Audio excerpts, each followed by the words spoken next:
Chapter 194. Dual Flame Flash also had a cooldown period, so Gu Fei couldn't immediately use a second slash. He casually used his sword to poke at Silvermoon, but the cleric's healing spell had already arrived. Silvermoon was still holding his gold-ranked sword and standing firmly. At the same time, the warrior behind him charged at Gu Fei. Gu Fei was already prepared and dodged to the side. The warrior had used the same trick that Unscathed in battle had used before, abruptly cancelling his charge and changing it to a whirlwind slash. It was the same strategy, but this warrior was far inferior to Unscathed in battle. His attack speed wasn't slow, and with Silvermoon's, King's command, supporting him, he was probably even better than Unscathed in battle. What was slow was the tempo. The timing of the switch from charge to whirlwind slash was far inferior to Unscathed in battles. Such an opening gave Gu Fei the opportunity to deal with it calmly. He swung his sword to block the opponent's spinning sword. Borrowing the momentum of the opponent's spinning sword, Gu Fei's feet stepped on the ground at the right time, and he quickly floated away. The opponent's offhand sword barely brushed past the corner of Gu Fei's shirt. This whirlwind slash was successfully dodged by Gu Fei. The 5 warriors who had used charge in a row had already finished casting their skills. When they looked back, they found that Gu Fei had created a mess behind them. They didn't know what had happened, but they saw Silvermoon wave his hand, urging them to quickly attack Gu Fei. Gu Fei laughed and rushed towards the 5 of them. The 3 warriors with shields raised high were the most confident on the field. They raised their shields and charged towards Gu Fei. Of course, Gu Fei knew that with their high defense, there was no point in slashing at the shields. He immediately circled to the side in an attempt to get behind them. This scene was a bit similar to when Yutian Shenming was looking for an opportunity to shoot. Circling around was not as fast as turning around. Gu Fei ran in a C shape, but he still saw 3 shields facing him. The 3 warriors revealed proud smiles and boldly took the initiative to charge at Gu Fei. Gu Fei's lips curled into a smile. He pointed his finger forward and quickly chanted a line. Almost at the same time, Silvermoon warned the 3, "Behind you." Xiao. Gu Fei disappeared and reappeared. He didn't hesitate to turn around and slash with his sword, Dual Flame Flash, flash. Dang! The sword hit the shield. Silvermoon's warning just now was very timely, and at the same time, it showed the tacit understanding between him and his 3 companions. Upon hearing Silvermoon's reminder, the 3 of them did not ask for any reason. Without any hesitation, they immediately took precautions behind them. Turning around, one of the heavy soldiers placed his shield horizontally behind his back. Just as Gu Fei was about to teleport over, his sword chopped down on the shield. So it really is teleportation? Silvermoon's eyes were still a little confused as he muttered to himself. When Gu Fei's sword hit the shield, he praised his opponent's reaction. Just as he was about to circle to the side and attack again, he saw a large shield on the left swing towards him like a door. He hurriedly dodged to the right, but he hit a hard object. Turning his head, he saw another large shield. At the same time, a 3rd shield was pushed towards him from the front. Gu Fei hurriedly retreated, but in the end, he let out an ouch. Gu Fei's retreat was already considered fast, but he couldn't keep up with his opponent's push. With the 2 shields sandwiched, Gu Fei's body was only able to move half a step away. The remaining half was firmly stuck between the 2 shields. "You can do this."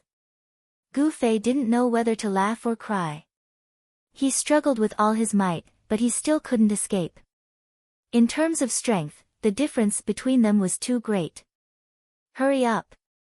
Silvermoon hurriedly called out in joy. Without needing his order, the other 3 warriors had already raised their swords and rushed towards Gu Fei, who couldn't escape.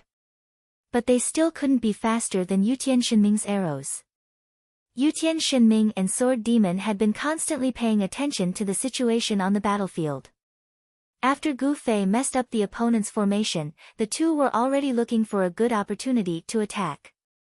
Yu Tianxinming's arrows were already set up.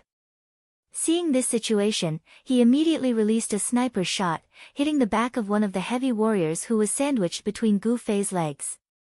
Shields had defensive attributes that far surpassed all other equipment. Therefore, there were some limitations to its use.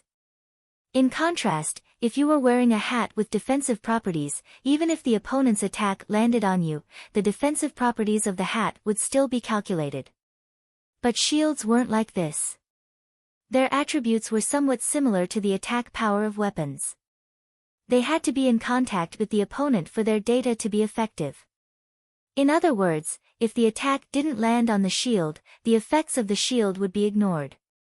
Without the abnormal attributes of the spirit imprisoning shield, this heavy warrior only had a normal high defense. Against a high damage shooter like Yu Tianxinming, the attack power of this sniper shot was not to be underestimated. What was worse was that Yu Tianxinming followed up with 2 consecutive arrows and a powerful arrow. With his back exposed to Yu Tianxinming, it was only a matter of time before he died. The priests rushed over to rescue him, and the warriors quickly ran over to kill Gu Fei. But the fastest was still Yu Tianxinming's arrows. However, the opponent only had 2 heavy warriors sandwiched between Gu Fei. They still had a 3rd heavy warrior. At this moment, the person whose back had been hit by Yu Tianxinming's 3 arrows saw his life slipping away. The others seemed to be a little late, so he hurriedly shouted at the 3rd heavy warrior, "Why are you standing there like a fool? Come and help me block the arrows." But this person still stood there like a fool. His eyeballs kept rolling, and his expression was one of pain. He refused to move. "Why are you blocking the arrows?" A faint voice floated out from behind him. Sword Demon walked out slowly and stuffed a big stick back into his pocket. When his hand came out again, it was a dagger shining with blue light. Yu Tianxinming was looking for a good opportunity to shoot from afar, but Sword Demon had already used stealth to get close to the battlefield. These people had placed all their attention on Gu Fei, neglecting these 2 ruthless characters. This was a fatal mistake they had made. The heavy warrior saw that the number 3 warrior had been knocked out by Sword Demon's sap. His back was now exposed to Yu Tianxinming and Sword Demon, and the other people rushing over to help would be half a beat slower. If he died like this, it would be meaningless. So he made a prompt decision and let go of Gu Fei, running to the side and using his shield to cover himself. "He has low HP, quickly finish him off." The sword ghost shouted as he dashed to his left. Gu Fei, who had just escaped, understood and dashed to his right. The poor warrior didn't know whether to block left or right with his shield. After thinking for a while, Gu Fei's magic damage was more terrifying, so he immediately turned his shield in Gu Fei's direction. Sword Demon mercilessly stabbed out with backstab, but Gu Fei didn't stop facing the opponent's big shield. He stubbornly released a double flame flash on the opponent's big shield. And when this guy turned left or right, he didn't even consider the marksman Yu Tianxinming in the distance. Yu Tianxinming was sad and angry, but he also released an arrow. It was because Gu Fei's magic damage was too terrifying, so these people temporarily treated Sword Demon and Yu Tianxinming as people in front of them. In fact, Sword Demon and Yu Tianxinming were also quite top-notch experts. When people of the same level and class were pulled together, the damage of these 2 people was definitely in the upper class. You could only say that their attacks weren't at an abnormal level, but they were definitely not ordinary either. Ignoring these 2 people's fatal mistakes would eventually lead to their deaths. Under the 3-pronged attack, the heavy warrior who had some HP from Yu Tianxinming's shots couldn't take it anymore. A white light suddenly appeared, and he was the first to move forward with his shield. At this time, the opponent's reinforcements had just arrived. Gu Fei and Sword Demon knew when to stop and quickly retreated to the side. Chapter 195. The Han family young master and the others only ran for a few steps before they stopped as well when they saw that Silvermoon and the others had stopped moving. Silvermoon's sight did not escape Gu Fei and the others' eyes. Gu Fei did not want to talk to Silvermoon, and Sword Demon was not interested in arguing with him. Yutian Shenming was the only one who was excited. He winked at Silvermoon and said, "Brother Silvermoon, is there a need for us to continue fighting?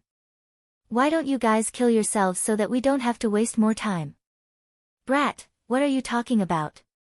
Although the situation was very unfavorable, Silvermoon's companions were not willing to be ridiculed. After hearing Yutian Shenming's words, they immediately retorted. Silvermoon, on the other hand, did not seem to take it to heart and continued to rack his brains for a solution. Yutian Shenming had a wretched look on his face as he started a war of words with his companions alone. Gu Fei continued to nibble on his fruit, while the Sword Demon was discussing the situation with the Han family young master, Brother Yu, and the others. Silvermoon held the golden one-handed sword in his hand. The Sword Demon had already used appraisal on it several times, but the sword's data did not appear. This could only mean that the sword's level was relatively high. Just like Gu Fei's Night Streamer, it could withstand the appraisal of current players without being exposed. "I'll give it a try." Brother Yu had a fluke mentality and refused to give up. Brother Yu was extremely passionate when it came to uncovering secrets. After that, he walked towards the hill with the Han family young master and unscathed in battle. Silvermoon was puzzled when she saw that the three of them had suddenly stopped running and were closing in on her. But to him, this was still a good thing, so he pretended not to care too much and focused his attention on the war of words. At the same time, he reminded his companions in the mercenary channel to be ready for battle at any time. Once the three of them entered the range where they could take them down in one go, they would attack without hesitation. The Han family young master and the other two didn't walk too close. They just came to the side of Gu Fei and the other two and explained Brother Yu's intention. "Is your appraisal skill higher than mine?" The Sword Demon wanted to verify. "Maybe my character is better than yours." Brother Yu suddenly exuded the aura of an expert. In a field that did not involve actual combat, Brother Yu's aura of an expert was also quite sufficient. "I'm going." Brother Yu exuded the aura of a warrior who would never return. Appraisal art also had a distance requirement. Brother Yu was not as fast as Gu Fei and the others. If he walked too close, he might not be able to return alive. "Why are you so stubborn?" Someone persuaded Brother Yu not to take the risk. "It's a hobby," Brother Yu said with a smile. "We'll cover you," Gu Fei said. He understood these groups with special hobbies. The Han family young master said plainly, "Actually, it's not necessary. We're leading by 3 points now, so it's fine if one of us dies." Everyone was speechless. "Young master, you're right. Besides, I'm not of much help in the battle." Brother Yu said. "That won't do. We're partners." Yutian Shenming shouted. After he shouted, he saw everyone's burning gaze on him. "Did I say anything wrong?" Yutian Shenming stared at him. "You're right, but..." Gu Fei was halfway through his sentence. "But as a group of adults, your words really shocked us." The Han family young master finished on behalf of Gu Fei. Even Brother Yu smiled. "It's good to be young." He then turned around. "Fuck. You make it sound like you're all very old." Yutian Shenming was exasperated. "Anyway, I'm not as young as you." Unscathed in Battle's face was full of vicissitudes. "Fuck off. You're indeed very old." Yutian Shenming pointed at Unscathed in Battle and shouted. Unscathed in Battle raised his eyebrows. Just as he raised his arm, Yutian Shenming had already run far away. Gu Fei and Sword Demon spoke with their actions. The two of them followed behind Brother Yu, one on the left and the other on the right. Such a similar action was exchanged for a smile. The Han family young master looked at the two of them expressionlessly, but he didn't think much of it. "There's no need for that." Brother Yu persuaded the two of them to retreat. "I want to test my luck again," Sword Demon said. "My appraisal skills also need to be practiced. I can't let go of any chance," Gu Fei said. Brother, you finally didn't say anything else. The three of them looked at each other and smiled, then continued walking up the mountain. Silvermoon, who was at the top of the mountain, didn't relax her attention to the foot of the mountain. She couldn't hear the casual conversation of the people at the foot of the mountain, so when three people suddenly appeared and walked up the mountain, everyone at the top of the mountain was confused. According to their understanding, the child elite group only needed to stay far away from them to win this confrontation. This wasn't difficult at all. But now, three of them suddenly took the initiative to approach them. What were they planning? Moreover, one of them was a knight. Silvermoon herself was a knight, so she knew very well that a knight wasn't a profession that could take charge of an area and decide the outcome of a battle. The doubts in her heart made her indecisive. For a moment, she didn't know whether to attack or defend. If it was said that Silvermoon had absolute confidence in their formation at the beginning, then after three of their people were eliminated, there wasn't much of this confidence left. The three of them got closer and closer. This time, compared to when Gu Fei had stepped up the mountain alone, everyone was even more alarmed. Shrink the formation. Pay attention to your back, Silvermoon suddenly said in a low voice. The remaining 7 people stood closely together. In front of their heads were heavy armored warriors with 2 large shields. Silvermoon and the priest were in the middle. Under Silvermoon's special arrangement, the other 3 warriors faced left, right, and back. This was to prevent Gu Fei from teleporting. Regardless of whether Gu Fei's attack could be blocked, they could at least know where Gu Fei had moved to. Damn! Faced with this formation, Gu Fei and the other 2 cursed in unison. The 2 large shields were erected, and Silvermoon hid herself behind them. How could they appraise this? So the 3 moved to the side, and Silvermoon's formation followed them. The 2 large shields swayed in front of the 3, and Gu Fei was annoyed. Hey, tell Silvermoon to come out and talk. Gu Fei turned from passive to active. The 2 large shields seemed to be slightly exposed, but Silvermoon still didn't show himself. Instead, he called out loudly from behind the shields, Brother Qianli, what do you want me for? We need to discuss something, Gu Fei said. Speak. Show yourself first. Gu Fei said. Really? Then there's no need to say anything. The more Silvermoon listened, the more he didn't dare show himself. He felt that the other side must have prepared some powerful trap and was ready to take care of him in one fell swoop. Gu Fei helplessly spread his hands towards Brother Yu and Sword Demon. There's no other way. Let's retreat. Brother Yu sighed. Why should we retreat? Gu Fei asked. This. He doesn't even show his head. How can we appraise him? Brother Yu said. If he doesn't show his head, then we'll create an opportunity for him to show his head, Gu Fei said firmly. How? Brother Yu asked. Kill everyone else. Gu Fei drew his sword. Don't be impulsive. Sword Demon and Brother Yu said in unison. The 2 heavy soldiers were responsible for monitoring the enemy's movements. At this time, they also cried out to the people behind them, the mage has drawn his sword. Be careful in all 3 directions. Silvermoon hurriedly said.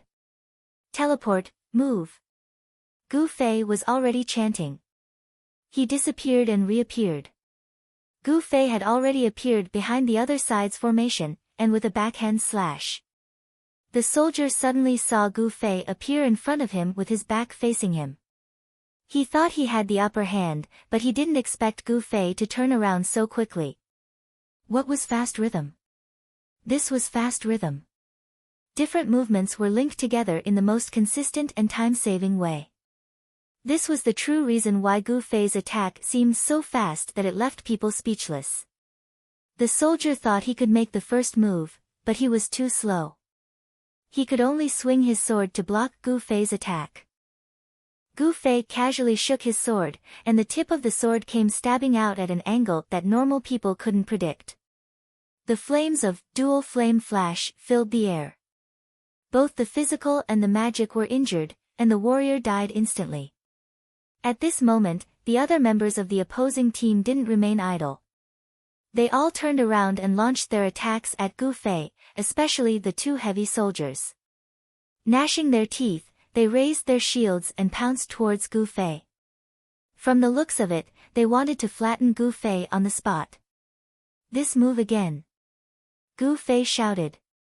This time he didn't dodge or dodge.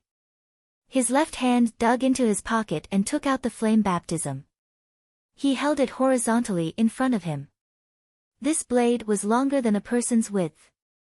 The two shields were blocked by the blade, and Gu Fei was safe and sound. His left and right feet kicked at the two shields. His strength wasn't enough to kick them away, but he used the force to jump up. With a whoosh, he flew out from between the two shields and fell to the left.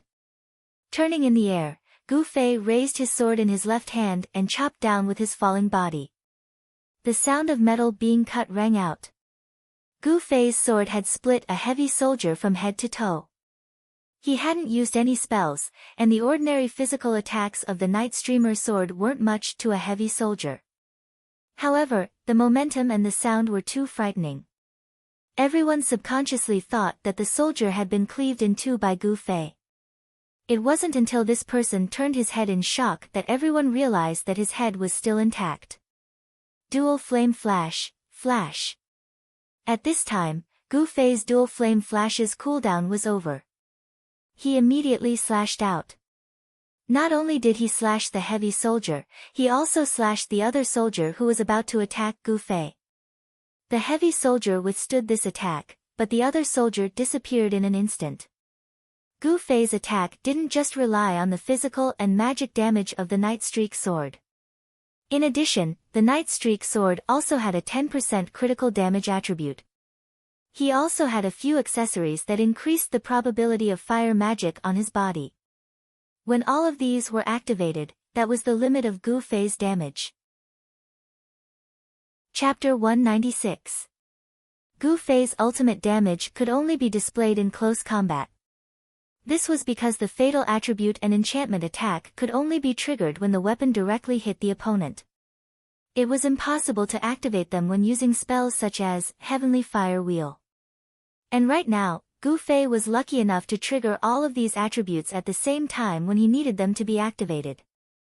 Dark Stream Sword's physical damage, magic damage, Double Flame Flash's skill damage, 10% fatal damage, and additional fire damage. After calculating the damage, Gu Fei finally succeeded in killing this non-heavy armored warrior. This was a significant second. This was because although this warrior had not changed his profession, his balance had given him quite a bit of HP. Moreover, he knew that Gu Fei's spells were powerful, so he specially put on all the defensive magic equipment he had. Who would have thought that he would still not be able to block Gu Fei's sword? As his companions, Silvermoon and the others naturally knew his HP and defense, so the damage from Gu Fei's sword made them feel even more horrified. Through appraisal, they could see that Gu Fei was wearing accessories that increased the probability of fire magic, but Gu Fei's sword and clothes could not be appraised. Silvermoon, who had the king's sword, naturally knew what was going on. Just like his king's sword, Gu Fei's equipment was also at the forefront of the times. The current appraisal was not compatible with this high-end equipment, which led to this situation. What was so mysterious about this sword and clothes? This made Silvermoon and the others' hearts itch. In fact, when Brother Yu really wanted to find out the secret of Silvermoon's equipment, how could Silvermoon not have the same thoughts about Gu Fei? Moreover, his thoughts were even more intense. This was because at this time, they were completely at a disadvantage. If they did not understand Gu Fei's equipment, they would always feel that they would die without knowing why. Silvermoon was now in front of Gu Fei. If he wanted to kill him, he could just reach out his hand. However, thinking that he still needed this guy to be appraised by Brother Yu, Gu Fei temporarily gave up on the idea of attacking him. Instead, he extended his sword towards another warrior from Silvermoon's gang. Silvermoon's lineup consisted of 6 warriors, 1 priest, and 3 knights. Currently, Gu Fei had dealt with 2 knights, 1 heavy soldier, and 2 non-heavy soldiers. Currently, the person that Gu Fei was attacking was not only the last non-heavy soldier in the Silver Moon lineup, but also the last person in their lineup with a high attack output. Although the two heavy soldiers also possessed ordinary soldiers' charge and whirlwind slash skills, they were wielding shields and not weapons. Furthermore, they had added points to their physique and not strength. Thus, one could well imagine how much damage they could deal. Not good, cover him with everything you have. Silvermoon had already realized the importance of this soldier when she was calculating the remaining members on her side. Seeing that Gu Fei was about to attack this person, she hurriedly shouted. At this moment, Gu Fei had already smashed down with his sword, hitting his opponent squarely in the center. However, due to Silvermoon's warning, the priest had already cast a healing spell on the warrior. Gu Fei's dual flame flash was still on cooldown. This time, it was just a normal attack, and with the help of a healing spell, it was as if he hadn't been hit at all. Silvermoon had already rushed over, stabbing her sword horizontally between the two, protecting the warrior behind her. The other two heavy soldiers also turned around to protect the warrior. For a moment, Silvermoon's lineup surrounded the warrior as the core. Just as she was feeling satisfied with her momentary judgment, she saw Gu Fei turn around and run. In a few steps, he had already caught up to the priest. Dual flame flash, dodge. Gu Fei slashed out with his sword. Most priests would show nervousness and panic when the enemy got close, but this one was quite calm. He had already seen that Gu Fei was very fast and that running was impossible. When Gu Fei's sword slashed down, he hurriedly cast a healing spell on himself. Priests had an advantage in Constitution. Priests at level 40 who focused on Constitution could resist Gu Fei's attack, but this one wasn't so lucky. What he was facing wasn't the simplest attack from Gu Fei. Just as Gu Fei rushed over, a yellow light was added to his body. This was a blessing from Night Brother Yu, Blessing of Wisdom. Blessing of Wisdom raised Gu Fei's magic damage to another level. At the same time, a figure flashed behind the priest. Sword Demon also stabbed out with backstab, and his body glowed red. That was the blessing of power from Brother Yu. Under the pincer attack, although the priest cast a healing spell on himself, he couldn't use it. His HP was already at the bottom. Is this a diversion?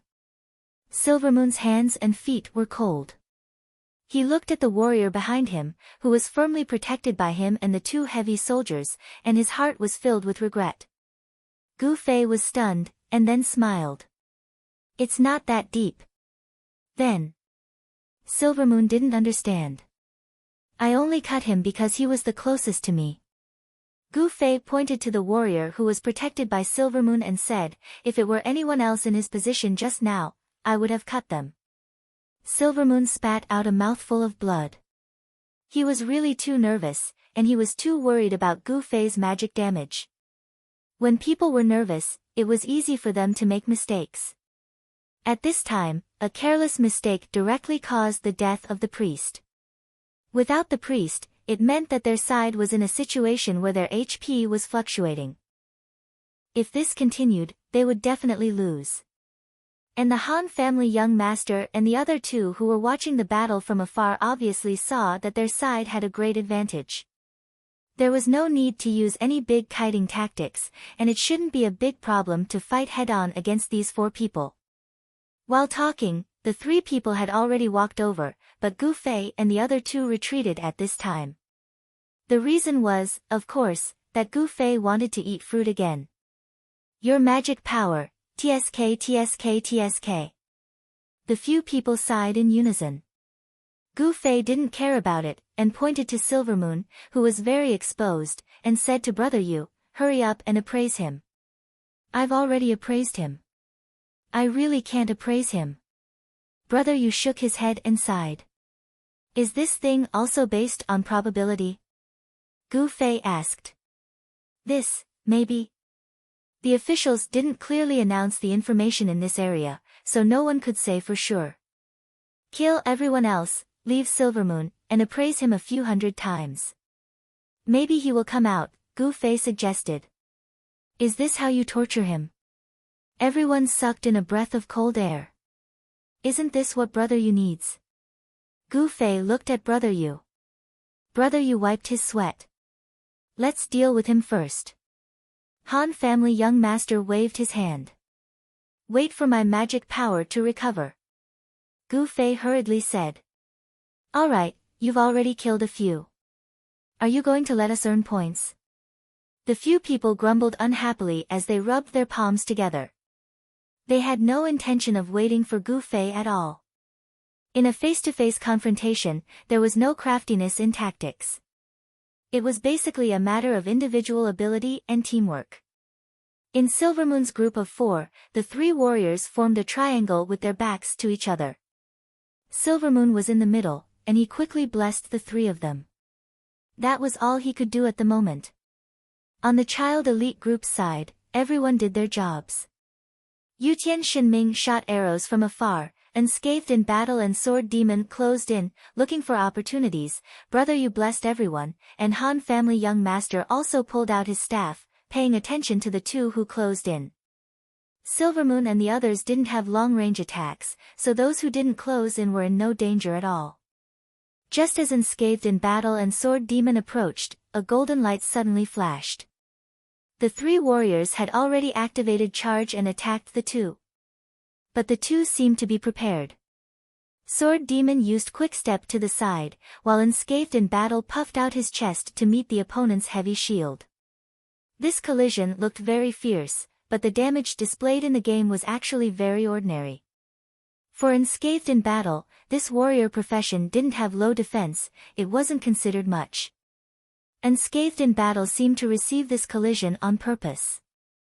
After the collision, he didn't counterattack, but instead turned his head and shouted out a number. Han family young master smiled slightly and gestured to Brother Yu. Brother Yu quickly understood and combined the appraised data of the heavy warrior's equipment and began to calculate. Heavy warriors didn't use weapons, so all their attack power could only be brought by strength and skill damage. This undoubtedly made it easier to calculate. Brother Yu held a small notebook X and Y and muttered. Yutian Shinming paused his attack and came over to take a look. He exclaimed, "Is there a need to make equations?" Han family young master cast a sidelong glance at Yutian Shinming. I just knew that a student like you who plays online every day definitely didn't study properly. Is that an equation? That's a function. X and Y are 2 variables here. Variables, do you understand? It's... They talked as they ran.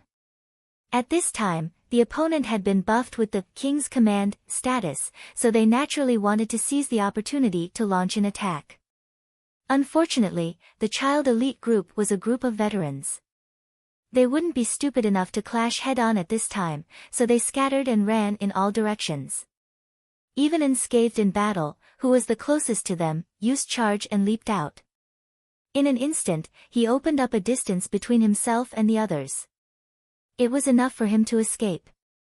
Not long after, the King's Command skill's duration was up. The golden light dissipated and the group returned to turtle speed. Naturally, they didn't have any intention of catching up to anyone. Han family young master looked at the time and muttered, "The skill cooldown is at least 10 minutes. Last time, the skill lasted for nearly 25 seconds. This time, it's a bit short. Maybe it's because Silvermoon used 3 blessing skills beforehand. It looks like this skill is a skill that continuously consumes mana." After saying this, he shouted at Brother Yu, "Brother Yu, how's your calculation? Don't be anxious. How can it be calculated so quickly? We don't know the damage of that guy's charge skill. The calculation might not be too accurate. It's best if someone goes and gets charged again." Brother Yu said. "What's there to charge for? The battle is about to end." Han family young master said as he looked somewhere. In that direction, Gu Fei had already recovered his mana and was rushing over anxiously. Chapter 197. Leave it to me. Gu Fei shouted, already appearing in the middle of the battlefield. Yutian Shinming and the others looked dejected. At this time, their opponents still had 3 warriors and 1 knight. All of them had stronger physical defense than magic defense, especially the 2 warriors with heavy armor. Yu Tianxinming's arrows didn't even feel them. Against these people, Gu Fei's magic damage was obviously more effective. Coupled with his strong skills, they knew that they couldn't compete with Gu Fei. But even if they couldn't compete, they had to try their best. This was the awareness that an expert should have. Sword Demon and Unscathed in battle pounced like ferocious tigers coming down the mountain. Yu Tianxinming, who attacked from a distance, also roared and madly shot arrows. For a moment, Silvermoon and the others didn't know why these guys suddenly burst out with such a vigorous fighting spirit. They couldn't help but feel a chill in their hearts. They had already subconsciously moved back a few steps. Whoosh whoosh. Yu Tianxinming's arrows were the fastest, whistling through the air. Who are you shooting at? Gu Fei dodged 2 arrows in a row and turned back to roar. Yu Tianxinming seemed to have made him one of his targets. Ow ow ow ow. Yu Tianxinming continued to act crazy. The longbow in his hand was like a machine gun, shooting randomly. Out of 10 arrows, half flew towards Gu Fei. I'll kill you. Gu Fei also jumped up and turned back to attack Yu Tianxinming. Yu Tianxinming turned around and ran, shouting, Sword Demon, Wushang, do your best. Yu Tianxinming had a lot of experience as a wizard. He knew that Gu Fei could teleport to his side, so he kept 5 meters away. Even if Gu Fei teleported, it wouldn't help. Gu Fei couldn't catch up, but if he didn't, Yu Tianxinming would keep harassing him. Gu Fei didn't know whether to laugh or cry. He asked Han family young master for help. Hey, take care of it. This is too reckless. Han family young master nodded. I didn't want to take care of it, but since you asked, then. Han family young master paused and stared at Gu Fei sternly. Go to the side and rest for a while. Give everyone a chance to have fun. Ah. Gu Fei was stunned. On the other side, Sword Demon and Unscathed in battle had already started fighting. Zhan Wushang immediately used his ultimate move. With a loud roar, he unleashed his whirlwind slash. His opponent's heavy soldier didn't stay idle either. He raised his large shield in front of him, and clanging sounds rang out incessantly. This was the first person who dared to face his whirlwind slash head-on. Sparks flew as the 2 swords rubbed against the shield. Unscathed in battle looked like a hard-working welder. Sword Demon quickly circled around but couldn't find a chance to attack.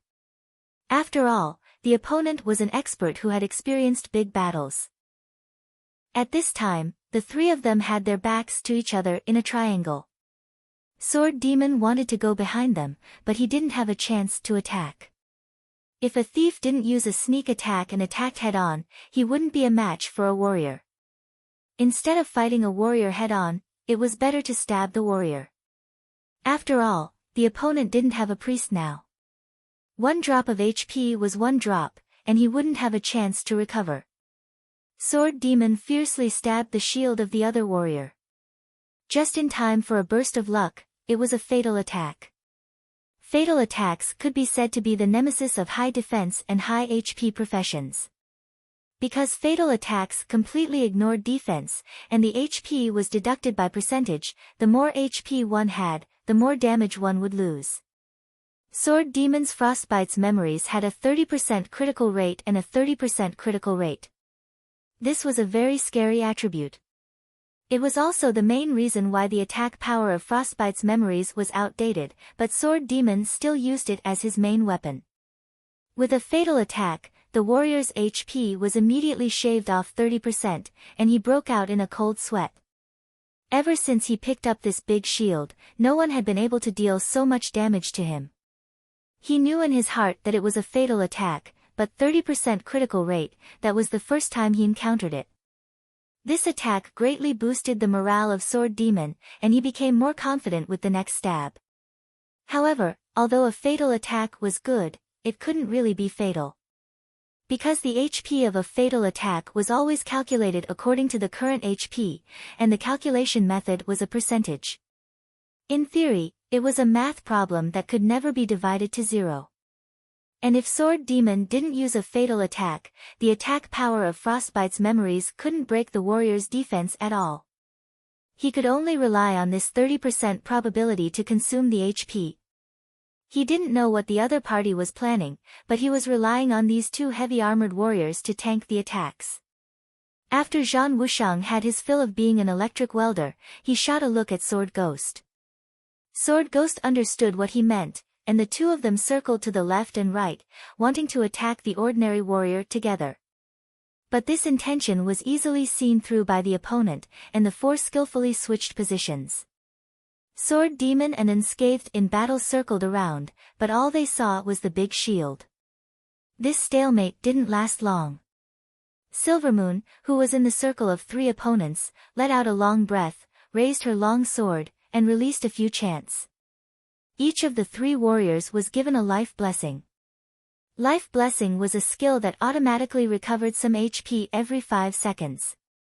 In a high-tempo battle, 5 seconds might seem too long, but at this time, for these warriors with high defense, 5 seconds was nothing at all. And this wasn't the end. After Silvermoon cast the blessing, she continued to chant, and holy white light fell on the two warriors one by one.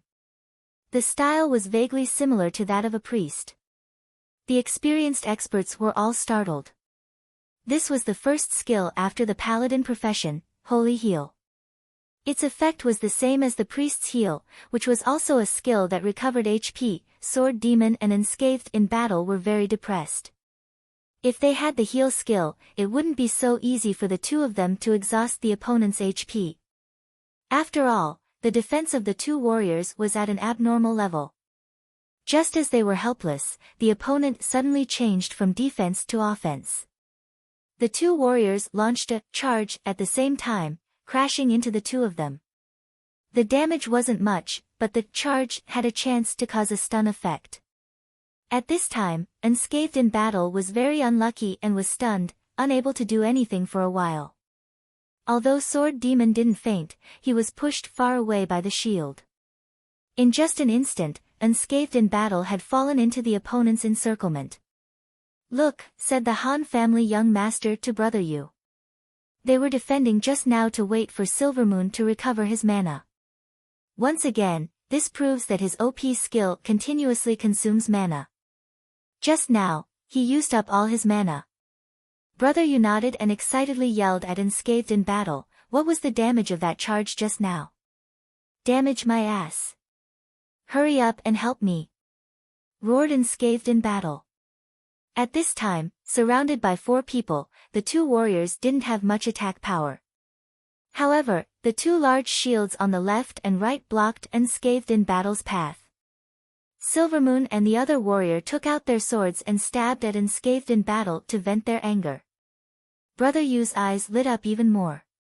He yelled at Unscathed in battle, "What was the damage of that sword?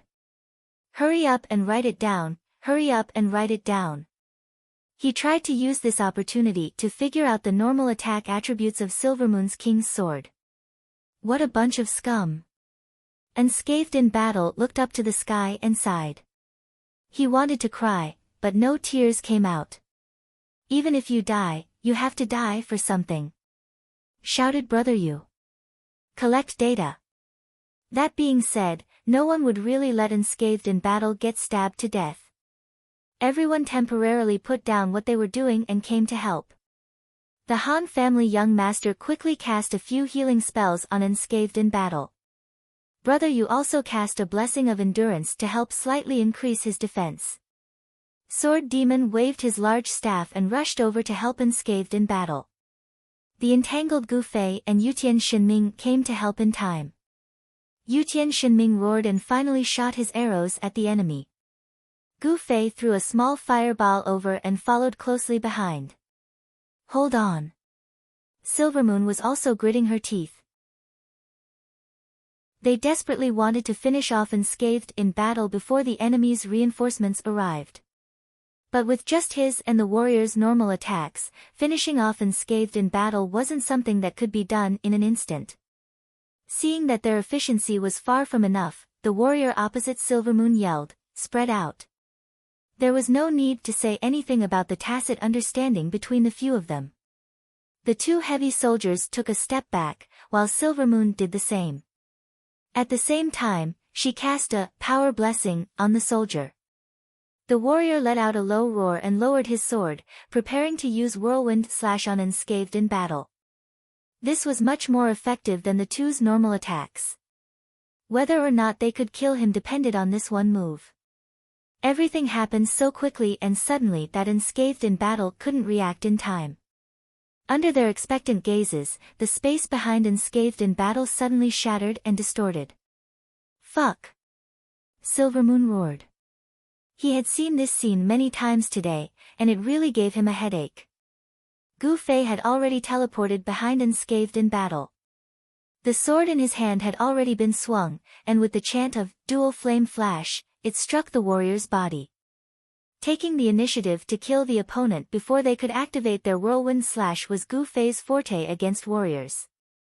This warrior was obviously more of a violent type. He didn't have much HP, and the warrior's physical defense was useless in front of magic. In the midst of the flames, the warrior had only raised his sword halfway before he disappeared. The whirlwind slash had been cast outside of the arena. "Qianli. You're so loyal." Unscathed in battle was touched. "Nonsense. If you die, you won't get perfect. The experience and money reward will be much less," Gu Fei said. He especially emphasized the word money. Gu Fei was in urgent need of money. His debt alone was more than 1,800 gold. At this time, Brother Yu saw that Unscathed in battle had been saved. He hurriedly called out to him, "What's the data? Do you remember it?" Unscathed in battle's face was full of tears. "Is there really someone who cares about my safety?" As he spoke, Yutian Shinming's voice floated over. He looked at Unscathed in battle and said regretfully, "Why didn't you die?" "What a pity." Gu Fei nodded, "See, there are still people who care about your life." Unscathed in battle's face was full of tears again. There were only 3 people left on Silvermoon's side. The last combatant had already disappeared. The 3 of them were at a loss. Only then did the young master's elite group stop fooling around and fight with all their might. The 2 sides lined up and stared at each other. Brother Yu saw that he didn't get any data despite having such a good opportunity. He felt depressed. He was like a normal player who didn't get any good equipment from a monster. Seeing that no one was moving or talking, Brother Yu was the first to jump out. "Who dares to charge me?" Brother Yu shouted at the 2 heavy warriors. Silvermoon frowned at him. Silvermoon frowned at him. He hadn't noticed that Brother Yu and the others were collecting information on his equipment. Seeing Silvermoon look at him, Brother Yu immediately shouted, "What are you looking at? Kill me if you have the guts." Fortunately, the usually calm sword demon came over and pulled Brother Yu to the side. "I've memorized the damage from charge." Brother Yu was overjoyed and immediately asked Sword Demon for the information. He only needed this point to calculate the attributes of Silvermoon's skill. After doing some calculations in his notebook, Brother Yu finally revealed a satisfied smile. "Looks like it's an attribute increase. It's around 15%. Speed, attack, and HP all seem to have increased. This means that it should be an increase in all attributes, right? It's really overpowered. But the cooldown is 10 minutes and the skill only lasts for 25 seconds. It's only a surprise attack." Han Family Young Master said. "Why do I feel like it wasn't just 25 seconds in Moonlit Night City? It seems like it's been a long time." Yutian Shinming said. The few of them were whispering and discussing, completely ignoring the 3 of them. When Silvermoon heard that the other party had actually dug out the attributes of his king's sword, he was shocked. At this time, Gu Fei had already stepped forward and smiled. "Let's continue talking." Silvermoon carefully looked at the 6 people and also smiled. No need, we've lost. After saying this, he nodded towards the other 2. The 3 of them suddenly flashed and disappeared. What happened? Gu Fei was shocked. He admitted defeat. Han family young master said indifferently. What a pity. Gu Fei sighed. I only managed to slash him once. There will be a chance. Han family young master said. Look at how he was when he left. Sooner or later, he'll find a chance to take revenge. I'm really looking forward to it. Gu Fei was excited. Chapter 198. The battle with Silvermoon could be said to be a close shave. Gu Fei's teleportation caused Silvermoon and the others to feel dizzy and disoriented. If it was a normal mage, a teleport wouldn't be too hard to deal with. However, the problem was that Gu Fei's mage style was completely different from normal people. Teleporting would suddenly appear in front of you and cut you down. This was like a warrior that knew teleport. This was too hard to accept. After the system finished calculating the results and sent the 6 child elite group players out of the map, they saw Silvermoon and the others waiting for them outside the teleportation point. Good fight. Good fight. Silvermoon greeted them with a big smile as soon as she saw the 6 of them. The 6 were quite surprised. To be honest, after a match, both sides would usually exchange a few words outside the arena. After all, it was a match organized by the system, not a revenge. Victory and defeat were decided, but the friendship was still there. Moreover, if one side lost, it usually meant that the other side was an expert. Most people in the game were happy to make friends with experts and felt proud of it. However, Silvermoon had a grudge against the child elite group just like Han family young master said. Now that he had been eliminated by child elite group in the mercenary battle, everyone was hoping that he wouldn't set up an ambush outside the teleportation point. Who would have thought that he would be so happy? Silvermoon looked at the 6 of them with an expression of admiration. He extended his hand and shook everyone's hands. What's your name?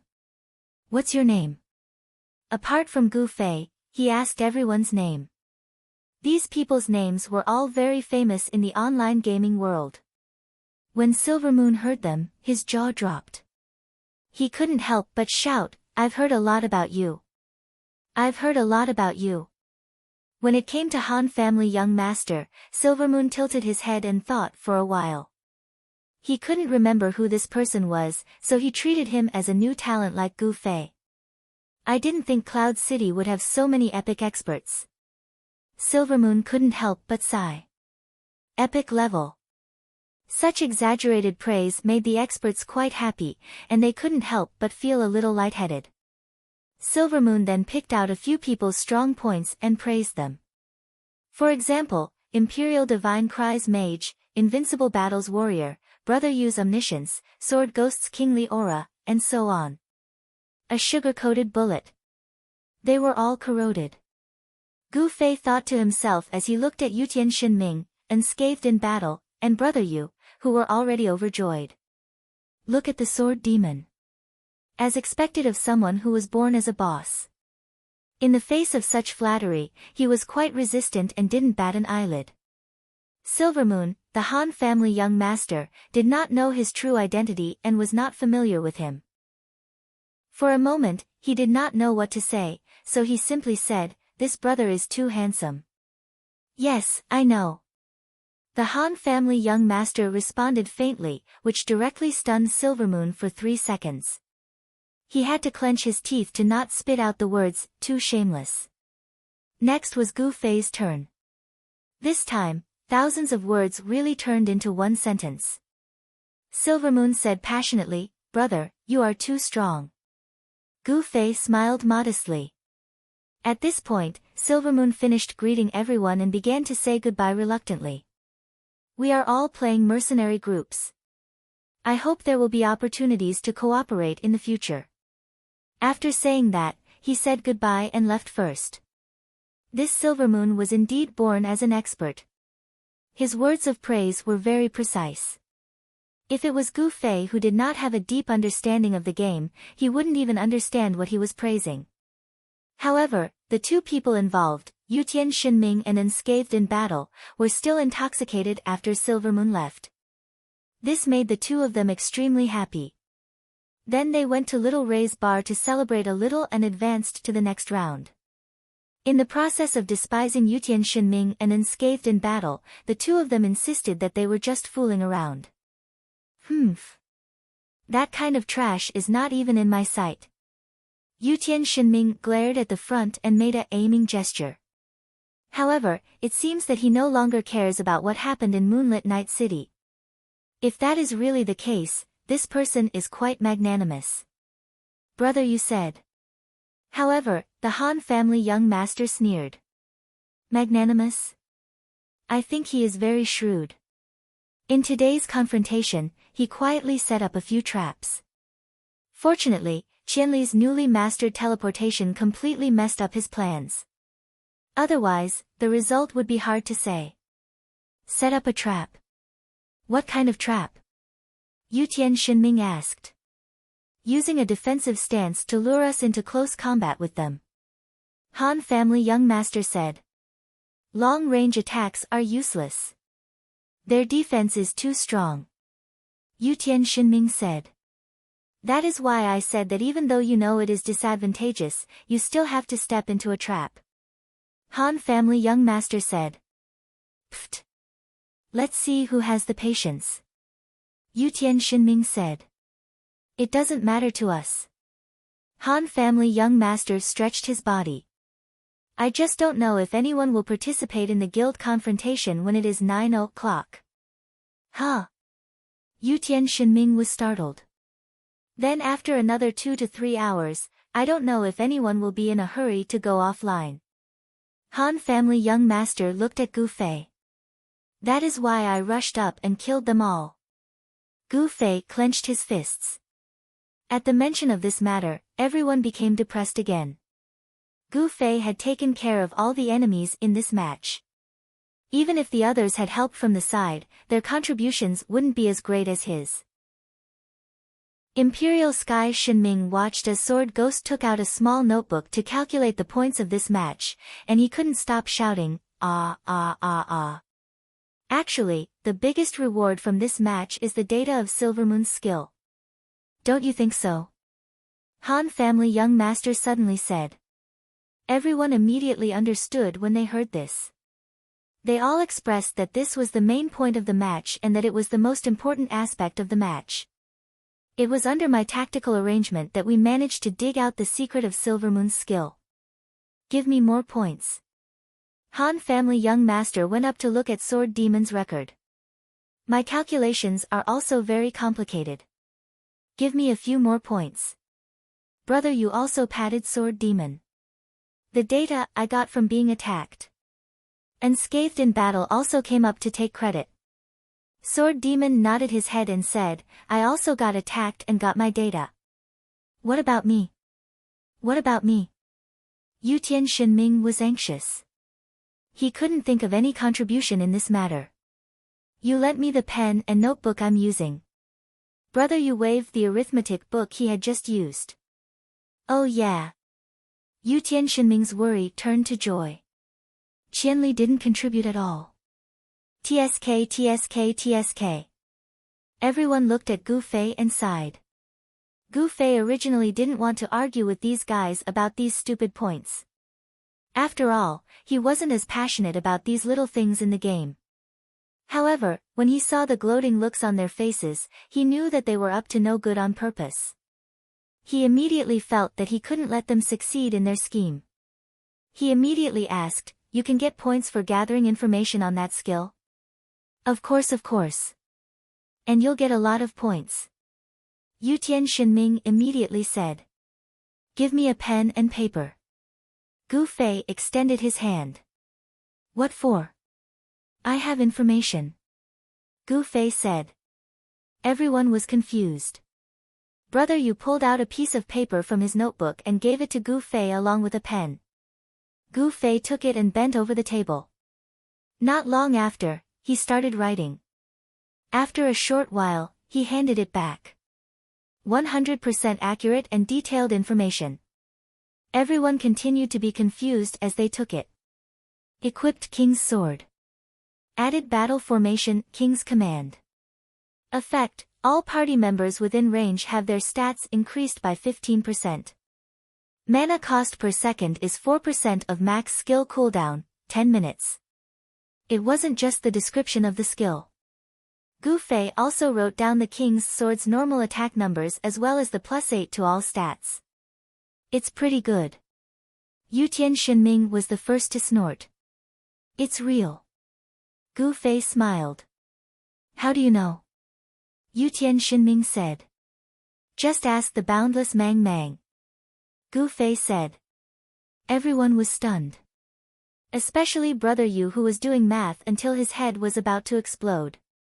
He looked like a lamp that had run out of oil as he sat down on the sofa. How many points can we get like this? Gu Fei asked Sword Demon. Sword Demon looked sympathetically at the people who were racking their brains and said, most of the points are still yours. Sword Demon, whose side are you on? Yutian Shinming roared. Roaring at the person in charge of recording the points. Your guts are too big. Sword Demon said indifferently.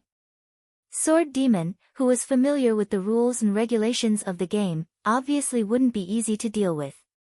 Ha! Big brother Sword Demon, is that enough wine? How about another cup? Yutian Shinming smiled. Sword Demon waved his hand and tore away the points he had just recorded and started writing again. Gu Fei had killed the most enemies and collected the most accurate and detailed information. He alone took up 75% of the points in this match. The faces of the people who were watching were like dead ashes. Students, harming others will eventually harm themselves. Remember this. I'm leaving first. Gu Fei got up and left the room. Ah! Wait! Brother Yu, who had been sitting in the corner of the room, saw Gu Fei leave and suddenly remembered something. He jumped up and chased after him. What is it? With a whoosh, Gu Fei teleported back and suddenly appeared in front of Brother Yu. He was so shocked that he almost couldn't breathe. After the guild match is over, I have something to talk to you about. You won't go offline, right? Brother Yu asked. It's still early. I won't go offline first. What's the matter? I'll call you when the time comes. Brother Yu patted him. Go do what you have to do first. After Gu Fei left, everyone in the room looked at Brother Yu. Brother Yu's smile was extremely wretched. The business is going very well. There will be many customers coming to negotiate tonight. Okay. Make a lot of money. Yutian Shinming roared. Chapter 199.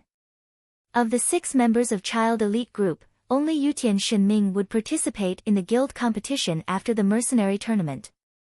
After Gu Fei left, Brother Yu had already started to make arrangements in Little Ray's bar. Yutian Shinming was afraid that he wouldn't be able to get a piece of the pie, so he repeatedly urged Brother Yu to wait for him to come back before starting. Don't worry. Brother Yu patted his chest. After receiving this reply, Yutian Shinming felt relieved and went to participate in his guild competition. Brother Yu had already planned for this matter. Even the owner of the bar, Little Ray, seemed to have become his business partner. Under Little Ray's arrangement, the customers in the bar were all gathered to the left side, while the right side was empty. Brother Yu ordered Unscathed in Battle, who had infinite strength, to pull up the benches and put together the tables. In an instant, it looked like the scene of a press conference. The players in the bar were naturally curious and asked what was going on. Brother Yu just smiled and didn't answer. Unscathed in Battle, who had put in the hard work, looked at the clean scene and opened his mouth wide. Is there a need to make such a big scene? This is marketing, Brother Yu said. Brother Yu said, only goods that you value enough will attract the desire of others to buy them. Han Family Young Master, who was holding a glass of wine in his hand, poked his head out of the private room and interrupted, marketing. I think this is mischievous. If you really want to make it so grand, do you want to play Qianli to death or do you want Qianli to hack us to death? Yeah. Unscathed in battle echoed. You should arrange for Qianli to meet them one by one in private. With so many people at once, not only will Qianli be dissatisfied, I don't think these customers will be happy either. Everyone is willing to meet them one by one. The problem is, how are we going to fool Qianli? We might as well trick them all at once and expose them in front of everyone. Brother, you said. You have to be careful. You're dealing with all the bosses in Cloud City right now. If any of them were to stand out and be dissatisfied with you, you'll have a hard time in the future. Han family young master said. It's okay. Brother, you smiled slyly. I've already talked to them. This also shows that it's not easy to get to know this mage. That's why they're more than happy to fork out the money. How much are you going to charge? Han family young master asked. 100 gold coins per person. That's not too expensive, right? Brother, you said. Indeed, it's nothing to those influential people. The Han family young master nodded his head. How much can we earn this time? This was unscathed in battle's main concern. Hee hee. Brother, you laughed. 122 guilds and 27 mercenary groups have expressed interest. How much do you think? 14,900 gold coins. When he entered the bar, the left side was packed with people and the right side was empty. Only Brother Yu and the Han family young master randomly picked a place to drink and chat.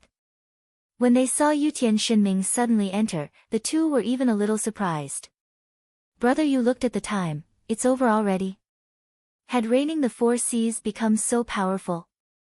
If I remember correctly, your opponent today is also a level 4 guild. It shouldn't be this fast, right? From the corner of his eye, Yutian Shinming saw unscathed in battle laughing uncontrollably in the corner. He knew that he had been tricked and roared as he shot an endless number of arrows at unscathed in battle. I don't care about the replies. Han family young master reminded the two indifferently. The two immediately didn't dare to be too arrogant, afraid that they would accidentally kill the other party.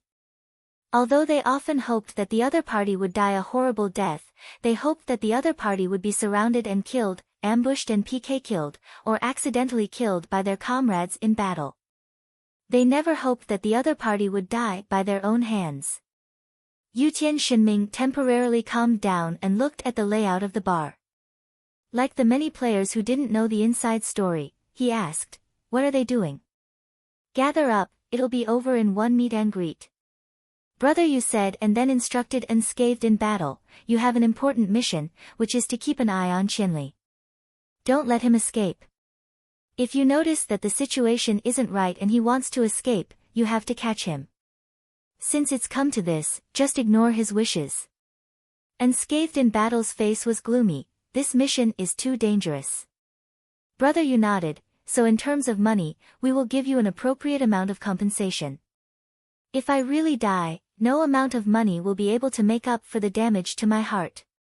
So you guys see, any opportunity to earn big money has a certain amount of risk. Brother, you said. Why do I feel like this risk is being borne by me alone? Unscathed in battle's face was sullen. Only you can easily catch Qianli and not let him escape. How about this, everyone gather some anti-magic equipment, you were it first. When the time comes, I will bless you with energy. Gongzi's recovery spell will be ready at any time. You can go in peace. Brother, you said. With that said, each of them contributed their various magic defense equipment. Unscathed in battle temporarily took off his heavy armor and all kinds of rough accessories, and put on these miscellaneous things. But the anti-magic equipment provided by the others were all of the slimmer type, which really didn't match unscathed in battle's rough physique and temperament. Thus, the most incongruous warrior in history was born. Stain, this is really a stain on my life. Unscathed in battle looked down at himself, flustered and exasperated. His feelings for warriors didn't lose out to Yutian Shinming's feelings for wizards. He really couldn't stand such a weirdly dressed warrior, and even worse, this warrior was himself. Bear with it, safety first. Brother Yu said solemnly, holding back his laughter. Then, the four of them discussed some of the details of this event, while Boss Little Ray maintained order in the tavern. As time passed, Brother Yu muttered, "Someone should be here soon, right?" Just as he finished muttering, the tavern's right door was kicked open. "Damn it, I finally found you. This Little Ray's bar is looking for death." Brother Yu and the others turned their heads to look, and couldn't help but be startled. There were three people who entered together, and the one in front was the current boss of Moonlit Night City, the legendary leader of the 10 Meetings Alliance, Yun Zhongmu. Yun Zhongmu also glanced at the four of them, and approached them with a chuckle. "I knew it was you guys who spread the news. Ha, you guys came up with this kind of method to earn money, you guys are really awesome." After saying that, he took out a bag of money from his pocket, and threw it on the table. "I heard it's 100 gold coins. Come, count it." After saying that, he rubbed his hands, found a place to sit, and looked around. "I've been wanting to get to know this brother for a long time. How is it? Where is he? Still not here?" Brother Yu and the others were still in a daze, and no one touched the bag of money on the table. After a while, Yutian Shinming was the first to come back to his senses, and looked at Brother Yu. Awesome, he even opened his business to the outer city. Brother Yu was also surprised. "Those who want to come will contact me in advance, but this guy came by himself without saying a word." "Then, I'm afraid he's not the only one like this, right?" Han family young master said calmly. "Ah, looks like it's more than 14,900 gold coins. No, it should be 15,000. Unscathed in battle looked at the bag of money on the table excitedly. Chapter 200. He could instantly kill a group of people with just a wave of his hand. Such a powerful mage was definitely rare. Yun Zhongmu and the others clearly had Gu Fei in their hearts. Suddenly finding an opportunity to get to know him on the forums, they immediately ran over from Moonlit Night City. "You guys came all the way here.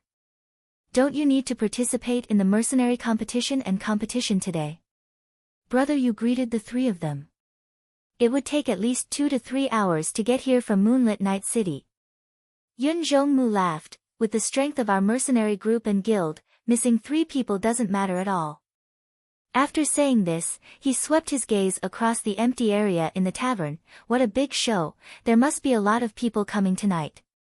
Brother Yu nodded. Yun Zhongmu looked at them again and asked, "Where's Boss Sword Demon? Why don't I see him?" During the battle in Moonlit Night City, Sword Demon had truly fought alongside them, so they were more familiar with each other. "He's busy, so he won't be coming," Brother Yu said. "It's rare for him to come over. Let's all have a drink after this," Yun Zhongmu said loudly. Han family young master was obviously happy to hear this kind of suggestion. However, he and Yun Zhongmu had an argument in Moonlit Night City and didn't like each other. When it came to drinking, one had to drink with the right people. Otherwise, it would be better to drink alone. Thus, this suggestion that should have been approved by Han family young master, he didn't say a word. The others also let Yun Zhongmu shout without saying anything. At this time, the bosses of various guilds and mercenary groups in Cloud City started to appear in the tavern. Brother Yu didn't bother with Yun Zhongmu and got up to greet the guests. Greeting them was actually secondary. Brother Yu arranged for everyone to sit down, but the main point was to collect the fee first. At this time, everyone's reactions were different. Some didn't say anything and handed over their money on the spot. Some were hesitant and worried that this was a scam. They wouldn't release the eagle until they saw the rabbit. There were also some who liked to win people's hearts. Seeing this situation, they immediately took advantage of the situation. They handed over their money pouches and shouted, "Just from the name of your brother Yu, I can trust you." Han family young master realized that the effect of the advertisement wasn't just limited to the commotion caused by playing Wine and Yunmu Guild in the past 2 days. The information released by the intelligence expert, Brother Yu, was a living signboard. Brother Yu's influence in the gaming forum was not to be underestimated. Brother Yu was patiently persuading those who didn't want to pay first. Everyone here is a boss. If I cheat you, how am I going to survive in the future? Some of them thought it was reasonable, and immediately took out their money, but there were always those who refused to take it no matter what. In such a situation, Brother Yu could not help but wonder if the other party was the real scammer. After all, although Brother Yu was the seller, he was the weaker party. Facing these boss-level figures, if they were really shameless and refused to pay after the matter, Brother Yu really could not do anything. After all, it was only 100 gold coins. It wasn't good to gather people and fight with them. Just say it was for 100 gold coins. That would be really embarrassing. What should we do if we meet such a person? Han family young master had already expected this situation and asked Brother Yu. Then we can only ask him to leave. Brother Yu answered. At that moment, facing a few people who refused to pay, Brother Yu said frankly, everyone, the rule today is that you have to pay first. So many bosses have paid first. If you don't want to pay, wouldn't it be unfair to them? If you insist, then I'm sorry, Brother Yu said as he gestured in the direction of the door. Of course, there were some who were not easy to get along with. They immediately slammed the table and jumped up, pointing at Brother Yu and yelling. At the same time, they also yelled at the other bosses, saying that the rule of receiving money first before looking at the goods was unreasonable and that they should work together to protect their own rights and so on. What if someone jumps up and yells? Han family young master had already expected this kind of people. If I set the price at 1,000 gold coins, it would be very dangerous. Unfortunately, I set the price at 100 gold coins, which is nothing to most bosses. Those who would jump up and yell because of this amount of money are just small shrimps who can't do anything. There's no need to worry about them. Brother Yu answered. The small shrimps who were trying to provoke the public were jumping up and down, but their reaction was mediocre. Even Brother Yu was watching him with a smile. This person was indignant and was about to increase the intensity of his provocation. Suddenly, someone also slammed the table and stood up. Just when he was pleased that his persuasion was finally effective, he saw this person pointing at his nose and scolding, "So noisy, who are you? Get out if you don't want to pay." Boss Wu Xia, how can you say that? You see, I'm just. This person did not know many of them, but he knew all the bosses present here very well. He could even call out the name of any one of them who stood up from the table. Unfortunately, they didn't even bother to listen to him. Not only this person called Wu Xia, the other bosses also began to glare at him. Just as Brother Yu said, if he offended all these bosses, how could he survive in the future? This person saw that the situation wasn't right, so he immediately shut his mouth and left the tavern with his tail between his legs. Like him, two of his comrades who refused to pay first immediately stood up and left, while the rest were finally willing to pay the 100 gold coins. Although this was a small incident, it saved a lot of trouble for the future work. If the players who came later had doubts about paying 100 gold coins first, all the bosses would immediately glare at them. Brother Yu's money was really easy. Not only that, but the bosses also remembered that they had to spend money to meet this powerful mage. At this moment, the other customers in the tavern had gotten a great deal for free. With this thought in mind, all the bosses glared at the other customers in the tavern. After watching for a long time, these bystanders had a general understanding of the situation. At least at this time, if they wanted to stay in the tavern, they had to pay 100 gold coins. This was clear to everyone. So without waiting for others to say anything, most of them took the initiative to leave. There were also a few who were curious and didn't lack money. They also threw 100 gold coins at Brother Yu, indicating that they wanted to stay and see what was going on. There were also more than 10 people like this. It was really a windfall. Unscathed in battle, who was hiding in the corner, was so happy that he couldn't close his mouth. As for why he was hiding in the corner, it was because he was embarrassed to stand in front of the crowd, because he was too embarrassed to stand in front of the crowd. The situation had stabilized. The whole Little Ray's bar had unexpectedly become the meeting place. Everyone noisily rearranged their seats, making it spacious and comfortable. At this time, no one had entered the tavern for a long time. Although there was still some time before Brother Yu's notice, there were already people who couldn't wait and asked Brother Yu if they could start early. There are still people who haven't arrived. Brother Yu smiled. Let's start on time. Everyone, have a few drinks first. All the drinks are on me. The bosses didn't say anything. A few drinks didn't make them excited. They had all spent 100 gold coins to sit here, so what was a free drink? While they were waiting foolishly, the door of the tavern, which had been silent for a long time, was suddenly pushed open again. A warrior in black armor silently walked in. There were people who recognized this person, Black Index Finger, the leader of the largest mercenary group in Cloud City. This person didn't say much. After coming in, he randomly found a place to sit down, put the money bag on the table, and let Brother Yu keep it. Just as everyone was whispering to each other, people suddenly arrived one after another. Moreover, these people were all famous names in Cloud City. Silvermoon, with 2 brothers, also entered the tavern. As soon as she saw Brother Yu and the others, she immediately greeted them warmly. We meet so soon. You also. Brother Yu was a little surprised. Silvermoon and Gu Fei were already acquainted. It seemed that there was no need to greet them.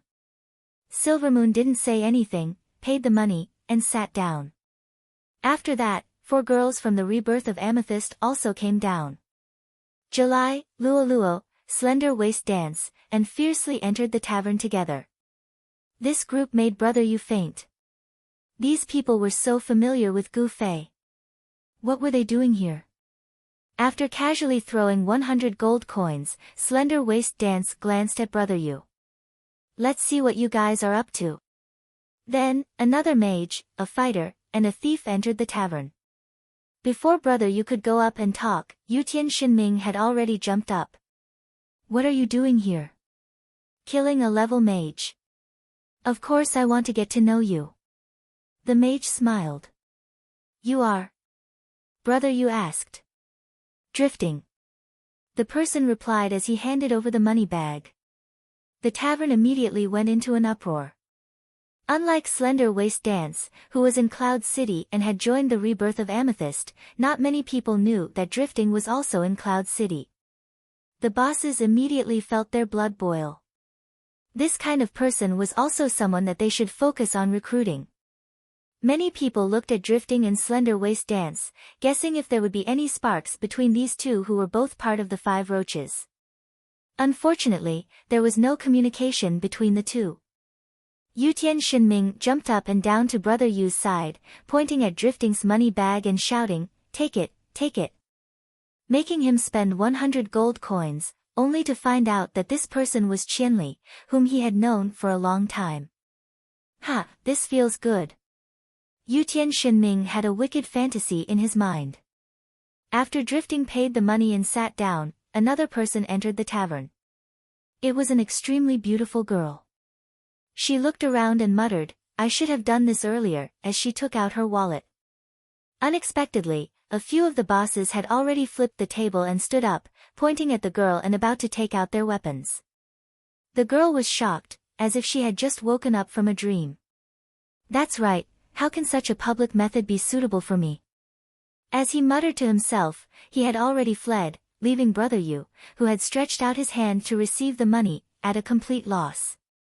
While he was at a loss, the other door of the tavern was pushed open. The leader of the largest guild in Cloud City, Unsworn Sword, had finally arrived. Behind him were his 2 companions, Time Reflected and Wind Star. Ha! So many people. Unsworn Sword had the aura of a big guild leader. He picked a seat with an imposing appearance and threw a money bag to Brother Yu. Can we start? Brother Yu took it and nodded. Wait a moment. After that, he had already sent a message to Gu Fei. Come to Little Ray's bar. Oh. Such a coincidence. I'm also going over. Gu Fei replied. Butterfly not, it's already 200 chapters, it's so heroic. Tomorrow's Little Ray's bar will be very lively. Chapter 201. Comrades, they'll be here soon. Brother Yu announced as he scanned the crowd. He then whispered to Han family young master, those who should be here aren't here, but there are so many who shouldn't be here. Are you talking about singing to wine and Yunmu Guild? Han family young master smiled. Brother Yu nodded. If singing to wine asked for people, would I still be sitting here so calmly? I'd have to avoid them no matter what.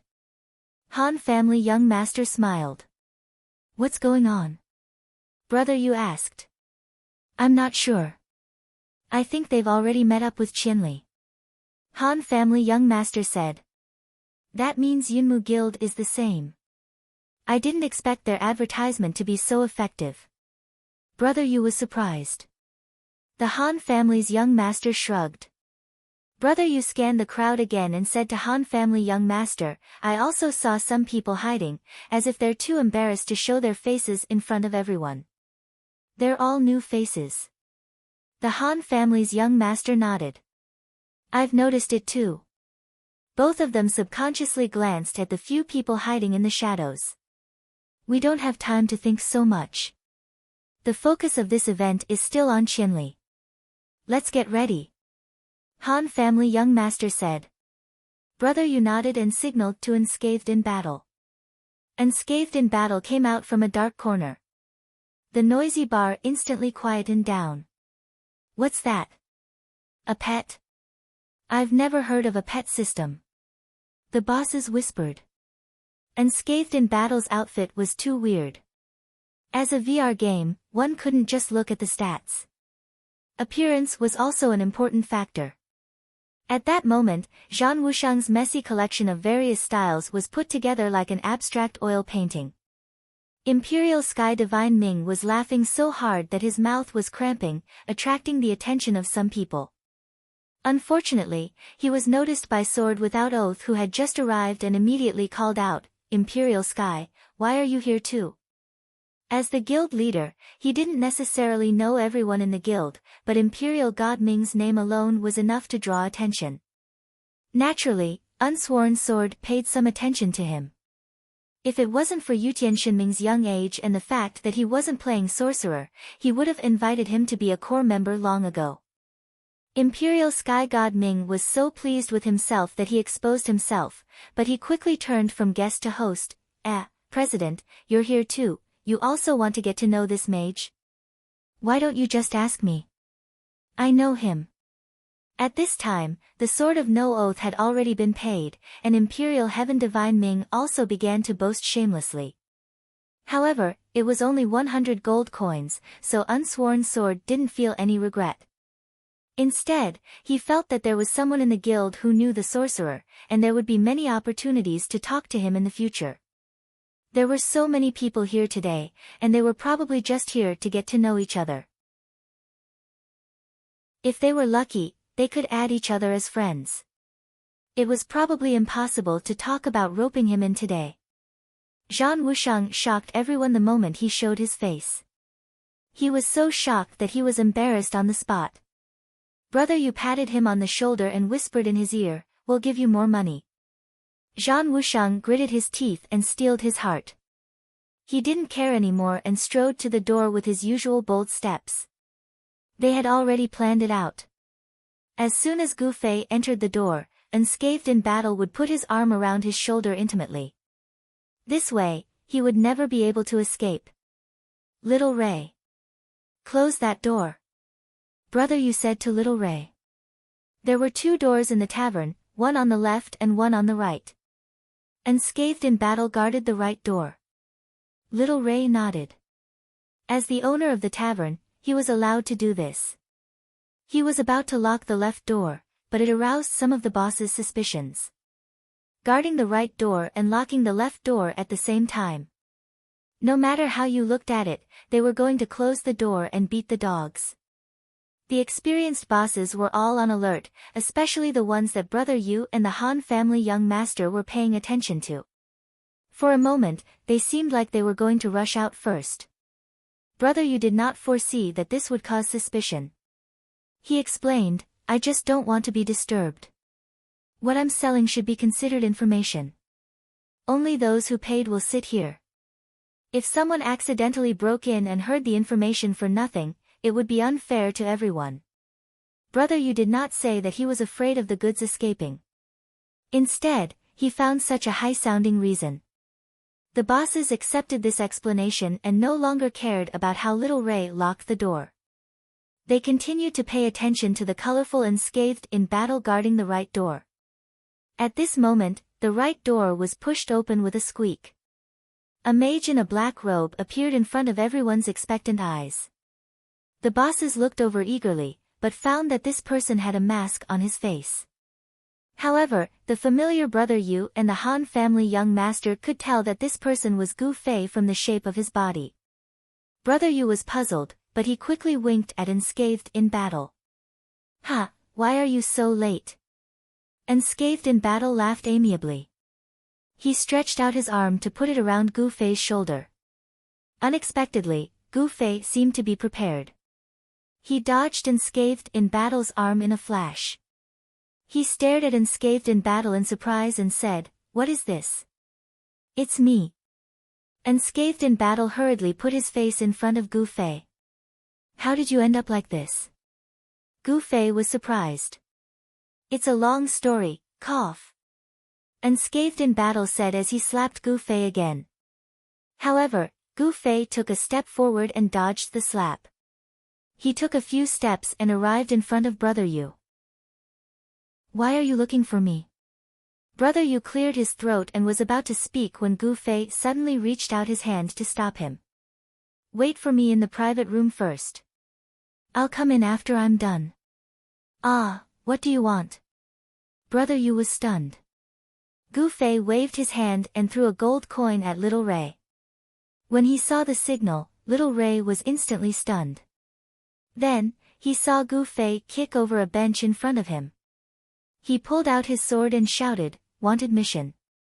There's nothing else. Get out of here." There was an uproar. As the various bosses of Cloud City, they were very well informed. They had long heard of a mage who specialized in doing wanted missions. His skills were not bad. It was said that he had never failed before. There were also people who were curious and wanted to visit him. However, this person was doing wanted missions every day and chased after the coordinates all over the world. He was very secretive. Those who were lucky enough to see him once wanted to wait for him to finish his task before going to talk to him. In the end, when he was done and was tidying up his clothes, he disappeared in a flash of white light. No one knew the use of the wind-chasing emblem in this mission. Those who saw this scene all felt that this person was actually using a teleportation scroll to do wanted missions. It was really very professional and extravagant. Looking at the expressions of Brother Yu and the others, the powerful mage he was referring to was undoubtedly this person. Among the people present, those who were familiar with Gu Fei, such as Thin Waist Dance and the others, recognized this person as Gu Fei based on his figure and clothes. Drifting, who wasn't very familiar with Gu Fei, saw the scene of him throwing gold coins and shouting, "Wanted mission," and already remembered the scene when they first met. He smiled knowingly. It's really him. There was another person who knew Gu Fei through this mission, and that was Silvermoon. And that was the starting point of all the events in Moonlit Night City. For a moment, Silvermoon was in a trance. Gu Fei's words shocked everyone. Then, he waved his sword forward. "It's you. Everyone else, make way." However, this sword was just a trick. He quickly pointed and then withdrew his sword. At least a dozen people thought that Gu Fei was pointing at them. There were many bosses here who had PK points. Unfortunately, when Gu Fei pointed at them, they immediately didn't know what to do. Even if they didn't have PK points, when they were targeted by Gu Fei, they were dazed for a moment and subconsciously dodged. There weren't that many top experts in the game, and it wasn't possible for all of them to coincidentally gather in Cloud City to be the boss of a guild. Being the boss of a guild didn't mean that you could fight 100 people at once. Your main advantage was that you could fight 100 people at once. However, everyone came here alone and didn't have any underlings. Facing a legendary mage who could instantly kill people, they instantly felt insecure. Make way. Make way. Magic doesn't have eyes. Gu Fei shouted as he waved his sword and chanted. This time, even more people panicked. In a place like the tavern, everyone sat close to each other. They were even more united than when they were fighting. If a mage really cast an AoE spell, the consequences would be unimaginable. Fire 3,000 layers flames. Rise. Gu Fei randomly pointed at a place and began to chant. It immediately caused a huge commotion. The bosses lost their courage and stood up to dodge. However, Gu Fei's chanting this time was purely an illusion. When he pointed his sword at a location, he used fickle in the morning, fickle in the evening, pointing at more than a dozen places. Even the most experienced player would not be able to tell where the fire would come from. Of course, an experienced and calm master like Drifter could tell that the spell couldn't be cast when the sword danced like that. When casting this type of spell, the mage's hand or staff had to point at the place where the spell was going to attack. For example, Gu Fei's sword shook more than 10 times while he was chanting. Drifting didn't know how he did it, but he was sure that it was a failed chant. Drifting wasn't the only one who could tell that Gu Fei was just bluffing. Looking at the scene, reigning the 4 seas, the leader of Black Mercenary Group, Black Index Finger, Silvermoon, Cloud Twilight from Moonlit City, and a few other guild leaders were all sitting still. Apart from them, the reborn Amethyst girls were also very calm. They thought that they were friends with Gu Fei. Even if they were the wanted targets, they had to let him go. Chapter 202. Those who could calmly see through Gu Fei's trick were few and far between. Most of them were confused by his fickleness and thought that Gu Fei had cast the spell on the soles of their feet. The scene instantly went out of control. The bosses screamed as they got up and ran away. Drifting and the other experts looked at the panicking bosses with contempt. Suddenly, there was a loud bang and a huge flame burst out from the ground in the middle of the tavern. The 1,000 layers of flames of the cinder tree had really started burning. The range of the spell could not possibly cover the entire tavern. The players who were running away would naturally run from the center to the sides. No one would run to the center. Not many people were hit by the spell. Most of them were those who thought that they could see through Gu Fei's trick and were sitting comfortably. Among them were the number 1 mage, Drifting, the reborn Amethyst girls, and the leader of the Black Hand Mercenary Group, Black Index Finger. The ladies of Purple Crystal Rebirth knew how terrifying Gu Fei's magic was. Now that they were burned, it was already too late for them to dodge in shock. They thought that they would be sent back to their own rebirth grounds in an instant, but they didn't expect to be able to stay safely at the scene in the end. Naturally, they were filled with surprise. Drifting, the number 1 mage in the parallel world, did not even know how the spell was cast. He was reflecting on himself. As for the leader of the Black Hand Mercenary Group, he looked at the amount of HP he had lost and laughed, insta-killed a level mage? Naturally, they weren't the only ones who were burned by the spell. There were also some who were slower. When they heard the Black Index Finger's words, they reacted and checked their damage, only to be taken aback. The damage of the 1,000 layers of flames of the cinder tree was far less than that of a naked level 40 mage. How could he call it an instant kill with this kind of damage? That was too shameless. Instant kill was Brother Yu's main slogan in the forum. Many people were attracted by these 2 words. Now that they had personally experienced the damage of Gu Fei's spell, they felt that they had been tricked. For a moment, the crowd was agitated. They pointed at Brother Yu and called him a liar. Some shouted for compensation, while others took out their weapons and wanted to fight. The scene became more and more chaotic. Everything that had happened was outside of Brother Yu's calculations. At this time, seeing so many people brandishing long knives, long bows, short bows, and scepters wanting to kill him, he couldn't help but panic a little. He hurriedly stretched out his hands to calm everyone down. He couldn't help but say, "Don't worry everyone. Take your time, take your time. What else is there to say?" Someone roared. "We've seen the damage of his spell. Is this an instant kill?" Tui. Those who had been blasted by Gu Fei already had solid evidence to accuse Brother Yu. The others who had successfully escaped from the fire tree were now busy asking these people for advice. After hearing about the damage of Gu Fei's spell, dissatisfaction quickly spread through the tavern. In the blink of an eye, it had already spread from a small portion to a large portion. It only took 2 to 3 minutes for all of them to be dissatisfied. Brother Yu of course believed that Gu Fei's spell damage could definitely be called an instant kill, but it was also a fact that Gu Fei's fire tree thousand layers flames was being looked down upon. However, as the king of information, Brother Yu instantly understood what was going on. In the game, it wasn't easy for low damage to suddenly become high damage, but there were many ways for high damage players to reduce their damage. As Brother Yu thought about it, he looked at Gu Fei.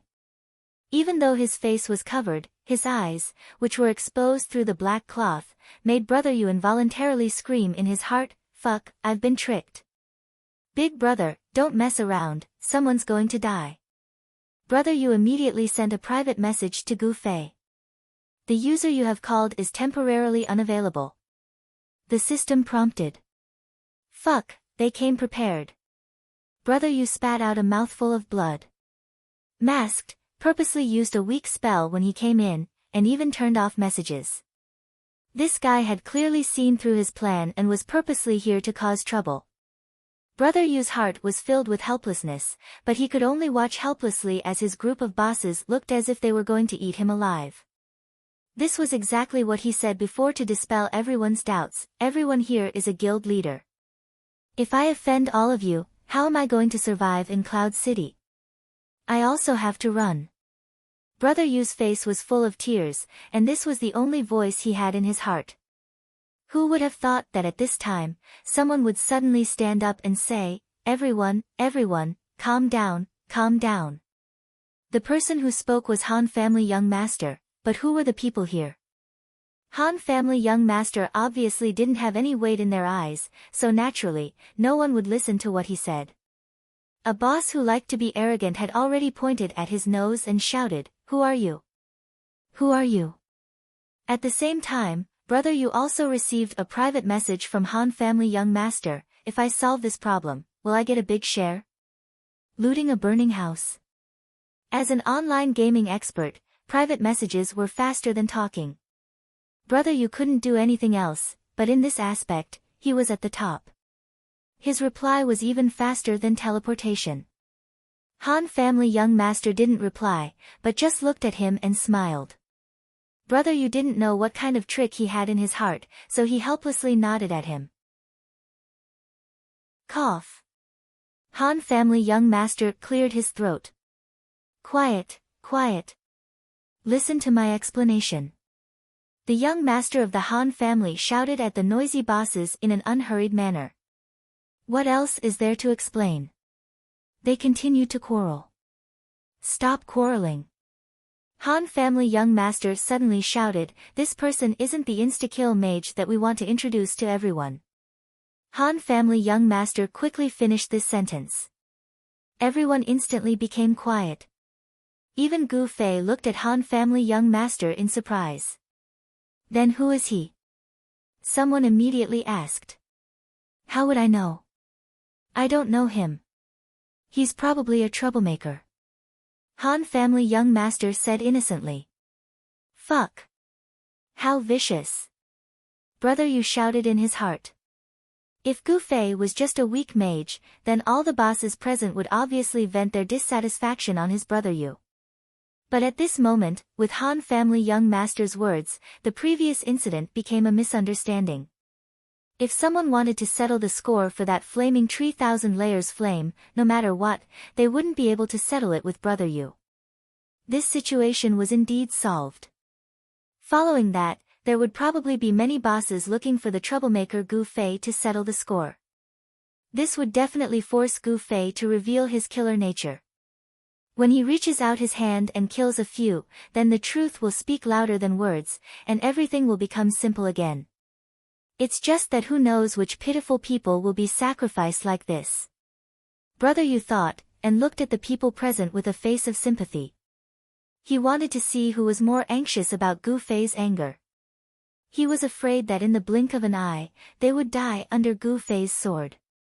Han family young master's plan wasn't that complicated.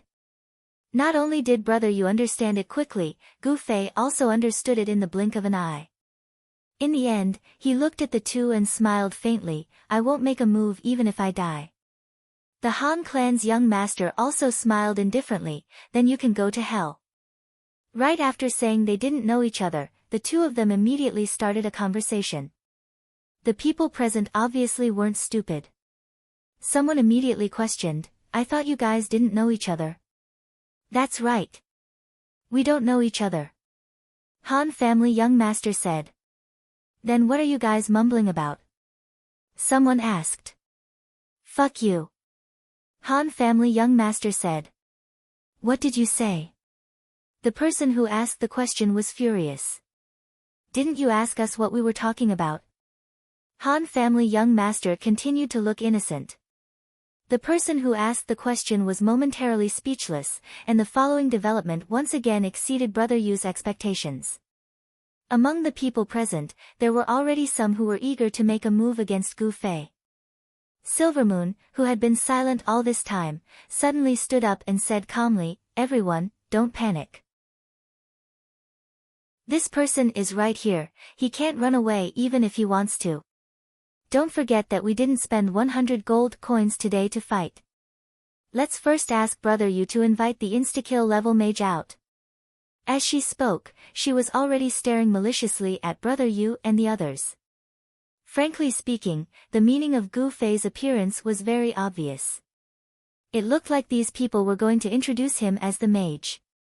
Who would have thought that after this unexpected development, Han family young master would suddenly express that he didn't know this person? Things developed too quickly, and most people couldn't wrap their heads around it. And Silvermoon, who had been watching coldly from the sidelines, could be considered to know the ins and outs of Gu Fei. He wasn't like the others who would shift their attention between this person and that person. He was always staring at Gu Fei. Just now, when Gu Fei and Han family young master talked, under his close attention, he roughly heard the conversation and immediately deduced that there was some conflict between these people. And Gu Fei wasn't willing to be the insta-kill mage, and Han family young master also directly admitted that he didn't know this person. If they couldn't hand over an insta-kill mage at this time, this whole thing would still be a scam. These people would instantly be chased by the bosses of the entire Cloud City. This was simply too awesome. Who would have thought that the opportunity for revenge would come so soon? Silvermoon couldn't help but reveal a smile at the corner of his mouth. Brother Yu heard everything and saw it all, including Silvermoon's evil smile at the end. His heart couldn't help but tighten. Just as Han family young master said, this Silvermoon was a very shrewd person. He knew that the child elite group was his biggest enemy, but on the surface, he didn't show it at all. Now that he seized the opportunity, he immediately jumped out and ruthlessly took a bite. This bite really hit the nail on the head. At this time, if they couldn't hand over an insta-kill mage, these experts would be on the forum headlines tomorrow. Their wisdom would also be destroyed in one day. The dignified online gaming experts had all become liars. At this time, he could only hope that Gu Fei could help everyone. Brother Yu thought, already looking at Gu Fei. Of course, Gu Fei also knew the pros and cons. Although he really didn't want to be used as a cover to make money, Silvermoon's intentions were too obvious. At this time, he couldn't let this kind of villain succeed. After weighing the pros and cons, he decided to kill Silvermoon in one move to prove that he was an insta-kill mage. Other things could be dealt with later. Just as he was thinking about this, Han family young master suddenly spoke again. In such a dangerous situation, he still didn't change his calm demeanor. He said unhurriedly, "Everyone, insta-kill mage. In fact, everyone has already seen him. He's one of the 5 rogues in the parallel world, the number 1 on the mage ranking, Drifting." As he spoke, Han family young master pointed at Drifting, who was sitting at the table and watching the situation coldly. Oh. Brother Yu came to a sudden realization. Only then did he realize that young Master Han's words to Gu Fei, "Then you can go and die." That was not a threat, nor was it said out of anger. Instead, it was the truth. This fellow had already considered Drifting as a backup plan. However, was Drifting an insta-kill mage? Although he was one of the 5 rogues, he had never seen Drifting in action. Currently, the level gap between the players was very small. Whether or not one could insta-kill a mage depended on equipment and spell proficiency. However, Drifting's level was 1 level higher than everyone else's, so Brother Yu couldn't identify his equipment. Drifting, who was suddenly nominated, was also very surprised. He looked at Han family young master in a daze. The scene fell into silence again. Han family young master smiled and introduced Drifting to everyone. "I'm sure everyone is familiar with the name Drifting, right? He has always been the number 1 on the mage ranking. This time, he has come to our Cloud City. I think many of you probably don't know about him, right? Do you think the money you spent today was not worth it?" "Bullshit, bullshit. He's not an insta-kill mage." Yutian Shinming had always been a person who understood the big picture, but this young boy was more emotional than rational. At this time, Drifting, who he had always regarded as an enemy, was being promoted to such a high position. He was angry and shouted it out without caring about anything else. Han family young master was still not in a hurry. He looked at the direction of Sword of No Oath and said, "Guild Master Sword of No Oath, take your family's wild child back and teach him a lesson. This kid has been looking down on Drifting for a long time." He knew that Drifting came to Cloud City, but he didn't introduce you to him. Don't blame him too much. The relationship between the 2 famous mages in the online gaming world was not harmonious. Experienced players knew a thing or 2 about it. Seeing that Yutian Shinming was just a young boy, Han family young master's words were easily accepted by everyone. Yutian Shinming was still yelling, "Bullshit, bullshit," but everyone was looking at him with a doting gaze. They had completely regarded him as a naughty child. The atmosphere in the scene returned to harmony. Brother Yu looked at all of this in disbelief. Damn! It was really solved. Chapter 203. The tavern calmed down for the time being. The bosses whispered to each other, trying to sort out their thoughts, and peeked at Drifting. Many of them had tried to add Drifting as a friend, but they received a notification saying, "The friend button is not turned on." The bosses sitting near Drifting had intentionally moved closer to him, ready to strike up a conversation with him. As for the conversation between Gu Fei and Unscathed in battle, and the eye contact he made with Brother Yu and Han family young master, of course, some people also saw it. It was a bit far-fetched to say that Gu Fei didn't know them at all. However, it was a good reason to get to know a sorcerer like Drifting. After they calmed down, they remembered the purpose of this trip.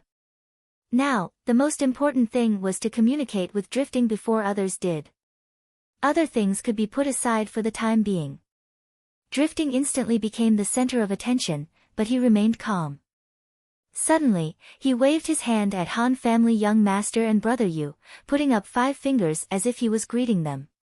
Brother Yu didn't realize what was going on. He thought that Drifting was waving at them because he was immersed in his role. What a nice guy. Brother Yu was touched and quickly waved at Drifting. However, it seemed that Drifting didn't pay much attention to him. Han family young master, on the other hand, didn't say anything. He waved one hand at his side and put up 3 fingers. Immediately, Drifting put down his 5 fingers. His thumb turned into 4 fingers. So, Han family young master put down his ring finger and put up his index finger and middle finger. This time, Drifting simply retracted 3 fingers. He waved his index finger at them and then retracted his hand. All the players only noticed that Drifting was waving his hand and didn't notice Han family young master's secret response. Only Brother Yu was right next to him and saw it. After they finished playing with their fingers, Brother Yu couldn't help but ask, "What the hell?" Han family young master explained to him, he said 5,000 gold coins, and I offered 3,000. Brother Yu understood. Then, he said 4,000, and you offered 2,000? The Han family young master nodded. Then he took the initiative to reduce it to 1,000. Brother Yu asked incredulously. That finger means we'll talk about it later, said the Han family young master. You know each other? Brother Yu asked.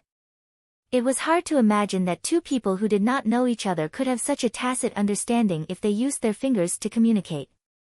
I don't know him. This is purely a matter of IQ. Han family young master said. Brother Yu was depressed. After exchanging a few fingers, Drifting was completely immersed in his role. Before some people could figure out what was going on, he took the initiative to stand up, greet everyone, and said, I've just arrived in Cloud City not long ago. Please take care of me in the future. You're too kind, the bosses hurriedly said. Indeed, they were all famous people in Cloud City, but human Drifting was famous in the entire parallel world. Speaking of which, he was much more influential than them. If an unknown player had become an insta-kill mage, the guild leaders of the various guilds would have their imaginations run wild. Now that they saw a big shot like Drifting, at least half of the guilds present thought that they had no chance at all. The guild leader of the biggest guild in Cloud City, reigning the 4 seas, Unsworn Sword, was so excited that his face was glowing. In his eyes, they were the most competitive. Drifting was a veteran player, so he was familiar with the ways of the game. He easily mingled with the big shots in the hall. Of course, he couldn't take care of everyone, so many people were left out. Everyone was the leader of a guild, so they were all extremely arrogant. Now that they had no sense of existence, they were extremely unhappy. They also wanted to find something to do, but unfortunately, they had their eyes on the troublemaker Gu Fei. Silvermoon, who had jumped out to bite Drifting, was looked down upon by the members of the child elite group, but in the eyes of the guild leaders who had come with him, they were united against a common enemy. After his plot failed, he immediately returned to obscurity and quietly observed the situation in the field. This time, he noticed that the presidents who had been ignored seemed to be so depressed that they wanted to kill someone. He felt that he had found another opportunity, so he hurriedly cleared his throat and brought up the old topic again. I say, Brother Adrift is the strongest sorcerer. Needless to say, strongest my ass. Strongest my ass. Yutian Shinming immediately interrupted. Little brother Yutian was also very powerful in the past. I know. Silvermoon hurriedly complimented Yutian Shinming. Then, he didn't dare to say anything about Drifting anymore. Instead, he directly pointed at Gu Fei. This friend is here to cause trouble. What is his intention? No matter how I look at it, he doesn't seem like he doesn't know you guys. Silvermoon didn't give up. Seeing that many guild leaders couldn't get a chance to interact with Drifting, they would definitely be full of complaints about the 100 gold coins. Of course, since he couldn't say anything, Brother Yu and the others didn't need to take responsibility for this. The guild leaders weren't unreasonable people. However, the sudden appearance of Gu Fei in this meet and greet was really suspicious. At this moment, Silvermoon was fanning the flames. She wanted to find an outlet for these guild leaders who had grievances in their hearts to vent, so that the 100 gold coins they spent would be more worthwhile. Silvermoon's plot worked. There were always some guild leaders who didn't have good morals. After hearing Silvermoon's reminder, they immediately pointed their guns at Brother Yu and the others. They slammed the table and said, "That's right. We must give an explanation. What is going on? When that guy came in, he was talking to you guys. How can you say that you don't know him?" Brother Yu didn't know how to answer. Han family young master had a shameless look on his face. "Does talking to him mean that you know him? You're talking to me now. Do you know who I am?" The other party didn't know how to react. The smart Silvermoon realized that the guns she found weren't very useful. She had to help. "Don't play this word game with us. Do you really think we're all stupid?" Han family young master snorted disdainfully. He wouldn't admit it even if he was beaten to death. Silvermoon was happy that Han family young master didn't want to admit his mistake. If they continued like this, words couldn't solve the problem. Of course, they could only fight.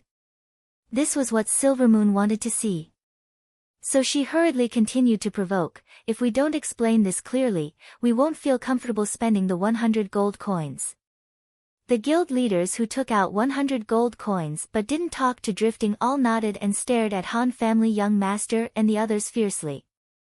Gu Fei, who hadn't said a word, finally opened his mouth.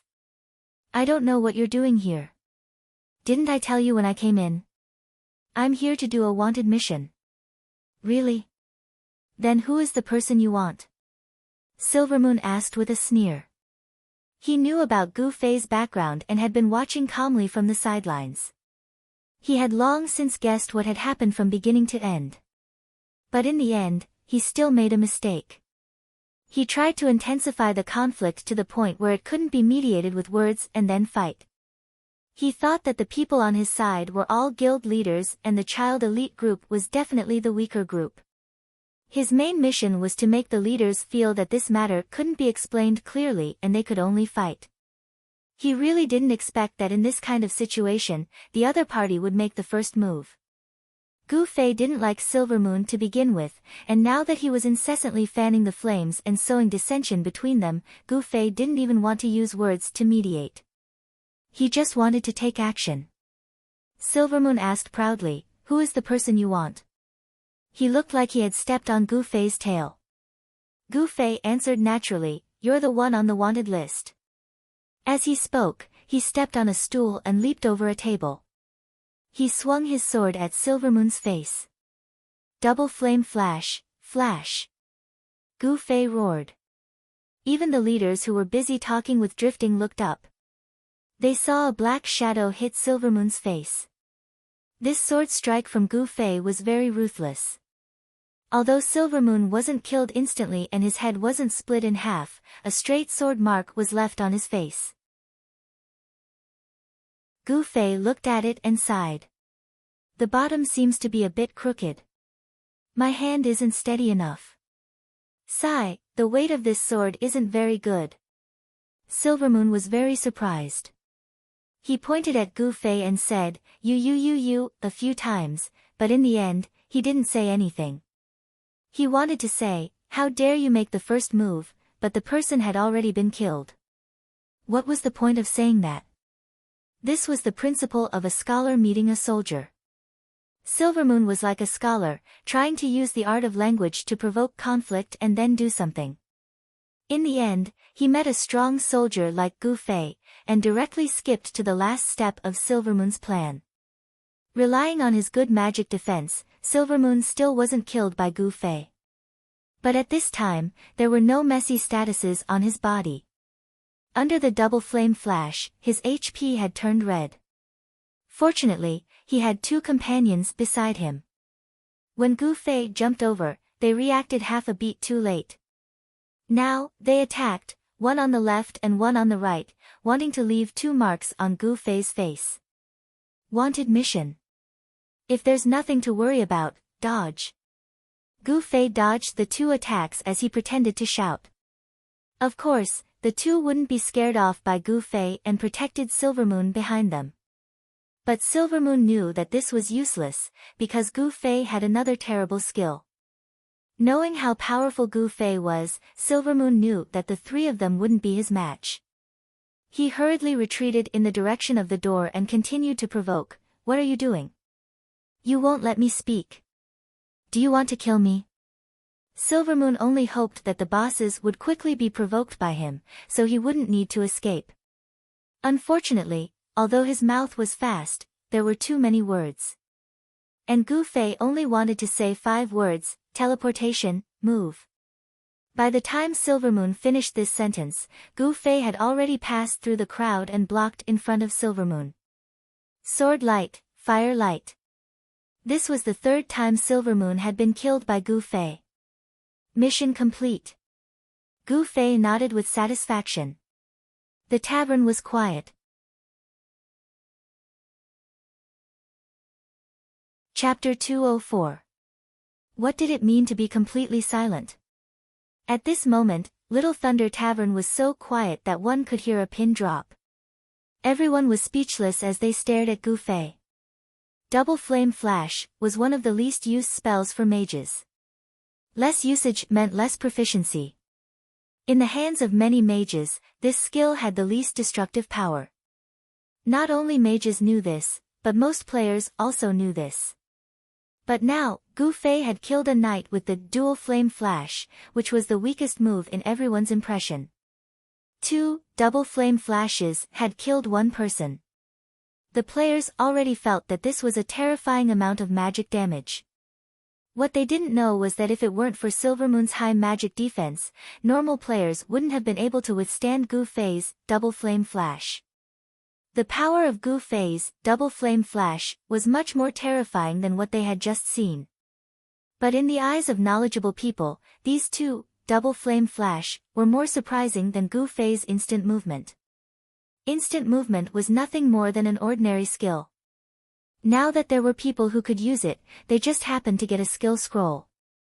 Although it wasn't easy, this skill didn't have terrifying destructive power, so it wasn't a big deal.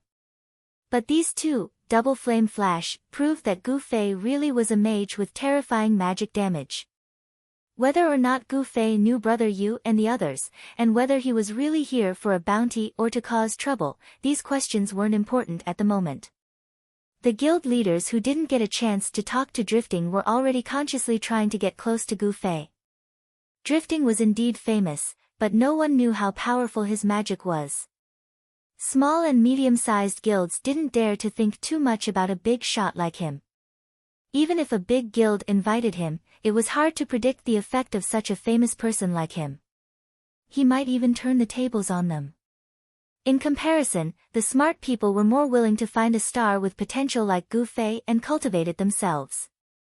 Just as everyone was thinking about this, Gu Fei, who had dealt with Silvermoon, felt that there was nothing more for him to do here. He suddenly turned around and ran out of the tavern. "Hey, brother, wait up." Several guild leaders had already dashed out of the door. These were the ones who reacted quickly and didn't have any thoughts about Drifting. At the same time, there were also those who were slightly hesitant and thought about it before giving chase. But not long after, all the people who went out to chase him came back dejectedly. "Who the hell is this person?" Everyone was discussing spiritedly. "I think his speed is very fast. I'm afraid his agility has increased quite a bit," someone said. "I've appraised his equipment before. I can't see his clothes and sword. Everything else is quite ordinary. There must be something strange about his clothes and sword. His high magic damage is probably due to these 2 things." As the guild leader, he still had some experience and judgment. "Wait, since he has high magic damage, how do you explain that flaming tree 1,000 layers flames just now?" Someone raised a new doubt. In the blink of an eye, only a few people in Little Ray's bar were still trying to get close to Drifting. Most people were discussing Gu Fei's problem. Han family young master quickly took the opportunity to send a private message to Brother Yu and the others. "We can go now." Brother Yu completely agreed with this decision. Unscathed in battle, who was just by the door, slipped out smoothly. Yutian Shenming also didn't attract much attention. Before he left, he even spat in Drifting's direction, but no one noticed. However, when Han family young master and brother Yu tried to slip away one after another, they immediately attracted many people's attention. "Hey, you two, please wait!" someone shouted. Everyone turned to look at him. Han family young master smiled. "We're done here. You guys can talk to Master Drifting." "Wait!" A few guild leaders jumped out and blocked their way. "About that wizard just now, we wanted to ask you two about it." "We don't know him," Han family young master said. "Hey, don't treat us like kids. Do you really think we believe you guys don't know each other?" The content of the discussion about Gu Fei was very detailed. It analyzed all the details of Gu Fei's actions from when he showed up in the bar to when he left. Obviously, Gu Fei's communication with Brother Yu and the others after he entered the bar was very obvious. Previously, everyone was focused on killing the magician, not Gu Fei. Therefore, it didn't matter if Gu Fei knew Brother Yu and the others. Therefore, no one really cared whether Han family young master was telling the truth or not. However, now that Gu Fei's strength was exposed and he was nowhere to be seen, those who paid attention to him naturally wouldn't let this go easily. The situation was getting out of control again. Brother Yu had a helpless smile on his face as he explained to the crowd with difficulty. Meanwhile, the young master of the Han family stood silently by the side, watching coldly. He noticed that while the group of guild leaders were anxiously trying to find out information about Gu Fei, there were two people among them who spoke sarcastically, pointing fingers at the young master of the Han family and the others. These two were Silvermoon's companions who had come with her. Han family young master cursed in his heart. Could it be that Silvermoon purposely lured Gu Fei to attack him and sacrificed herself in exchange for Gu Fei's strength to be exposed? Then, it naturally led to this scene. This scene was obviously what he wanted from the beginning. He didn't think that he would actually make it happen. This guy was really like a ghost that wouldn't go away. Han family young master always thought deeply of Silvermoon. This was true. This time was no exception. At the end of the day, Han family young master didn't fully understand Silvermoon's character. In order to achieve his goal, he wouldn't hesitate to sacrifice himself. Silvermoon was definitely not this kind of person, not even in the game. But other than that, Han family young master's judgment was completely accurate. Silvermoon's contribution to the current chaos couldn't go unnoticed. After reviving at the resurrection point, he was cursing Gu Fei's 18 generations of ancestors. Suddenly, he received a live broadcast of the situation from his two companions in Little Ray's bar. He immediately realized that his death was a lucky hit. Gu Fei's strength was exposed, causing the many bosses to shift their attention to Gu Fei and Brother Yu's group. This was another opportunity that couldn't be missed. This was something that he had sacrificed himself for. Silvermoon gritted his teeth and hurriedly instructed his two companions to spare no effort in sowing discord to the end. Remember, we're not trying to tempt them into revealing the situation with Qianli when he was drunk. Only when one side desperately wants to know and the other side refuses to say anything, can the conflict intensify. What you need to do is to emphasize some of Qianli's unreasonable behavior when he was drunk, as well as some of those guys' lies. The most successful scenario is to make those guild leaders feel that this is a designed scam. Silvermoon said. The two listened to Silvermoon's instructions and actively participated in the academic discussion at that time, fanning the flames and laying a lot of foreshadowing. Now that everyone was surrounding the Han family's young master and asking for information about Gu Fei, the two of them were acting just like what the Han family's young master had seen. They suddenly spoke some strange words to ignite the suspicions in everyone's hearts and gradually led the guild leaders to believe them. In the end, the group of guild leaders' request was for Gu Fei to immediately come back and meet with everyone to explain together. The more excessive their request, the better. It's best if it's something that Brother Yu and Han family young master can't do. Only then will the conflict become completely irreconcilable, and my death won't be in vain. This was Silvermoon's suggestion to Cece. Success. At this time, his companion excitedly reported to Silvermoon, "They want Brother Yu to immediately call Qianli back when he's drunk and explain it to him face to face." "I don't think they can do this." "That's right, there seems to be some conflict between them. That Qianli is drunk, I'm afraid that he really came to cause trouble. He seems to have a lot of opinions about Brother Yu's money-making plan. I don't know what they're doing, but it's good that they can do this. Next, we can just watch the show." Silvermoon was proud. Her mood of being killed and dropping a level had improved a lot. "What about the mage? Quickly call him back, don't say nonsense like you don't know him, who are you lying to?" At this time, the group of guild leaders were pointing at Brother Yu and Han family young master, and they were almost forced into a corner. The statement of, "don't know him," could not continue anymore. This was an unmistakable lie, and if they clenched their teeth and insisted on it, they would really be digging their own graves. And the request of calling the mage over was indeed something that Brother Yu and the others could not do, because the private chat with Gu Fei had not been opened yet. Brother Yu was at his wit's end, and he was so anxious that his forehead was full of sweat. And Han family young master, who was beside him, seemed to be too lazy to argue with so many people. Other than saying a few words to those who blocked the way when they were about to leave, he did not say a word after that. His eyes were flickering, and no one knew what he was thinking. "Are you guys going to call him or not? Don't think that we don't know that the mage was supposed to be introduced to everyone by you guys. Unfortunately, you saw Brother drifting, so you came to make a last-minute effort.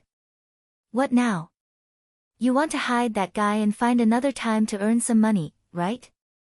After all, there were too many loopholes in the temporary plan of Han family young master to drag drifting into trouble." In addition, Silvermoon, who knew more about the inside story, instigated and hinted behind the scenes. Many people present saw through this little trick. The development of the situation was a step forward as Silvermoon had expected. Everyone was going to think that this scene was a scam. If a person was cheated of 100 gold coins, perhaps he would just curse in his heart and be too lazy to make a big fuss about it. But at this time, all the people who were cheated of 100 gold coins gathered together. Everyone was connected, and they encouraged each other. It was very likely that they would form a temporary alliance to fight against the criminals. "What should we do?" Brother Yu saw that Han family young master did not speak, so he directly sent a private message to him. "Don't worry, someone will stand up and say something." Han family young master was really not worried. "Who?" Brother Yu asked as he looked at the crowd. "They are torturing Qianli's information. It is obvious that they want to poach him. Think about it, who are they going against?" Han family young master replied to Brother Yu. "Oh." Brother Yu suddenly understood. He turned his gaze and looked at a quiet place in the tavern. The girls who were reborn as Amethyst were sitting there quietly. Chapter 205. Players who established guilds mostly aimed to dominate the world, while mercenary groups faced all kinds of quests and quest rewards. These two groups focused on power, while the other focused on profit. From this perspective, the competition between guilds was more like a competition between two countries, while mercenary groups were at most like a competition between two companies. No matter what level of competition, talent was a powerful resource that would never expire at any time. However, in comparison, guilds were more thirsty for such powerful talents. After all, their ultimate goal was different. Their goal was to rule the world for thousands of years, which was quite imposing. Therefore, the majority of the people who came to the Instakill Mage meet and greet were guild leaders.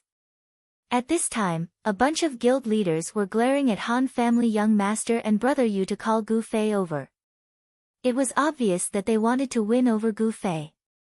It was common for guilds to poach each other, but at least they didn't do it in front of the guild leader. This was too arrogant, too unreasonable. Even if they succeeded in poaching him and he switched to a guild, it would mean that everything was exposed. However, from the beginning to the end, everyone would still put in enough effort on the surface. At this moment, a group of guild leaders openly expressed their intention to poach him, but they didn't know that Gu Fei already had a master, and that master was sitting right there. Han family young master kept silent and watched coldly, waiting for the main character to make a move. Just as he had expected, the girls could not restrain themselves from trying to poach him away in front of them. July and Luo were slightly better and were still discussing what to do with their heads lowered. However, Slender Waist Dance and Fiercely had already flipped the table and jumped up. "Hey, don't go too far. That mage is one of our guild members. If you want to poach him, do you think we don't exist?" The scene quieted down. The guild leaders weren't Tsubasa Sakaratsuka. They wouldn't become quiet when they saw a few girls. The reason for the silence was as mentioned before, poaching a member in front of the president was against the rules.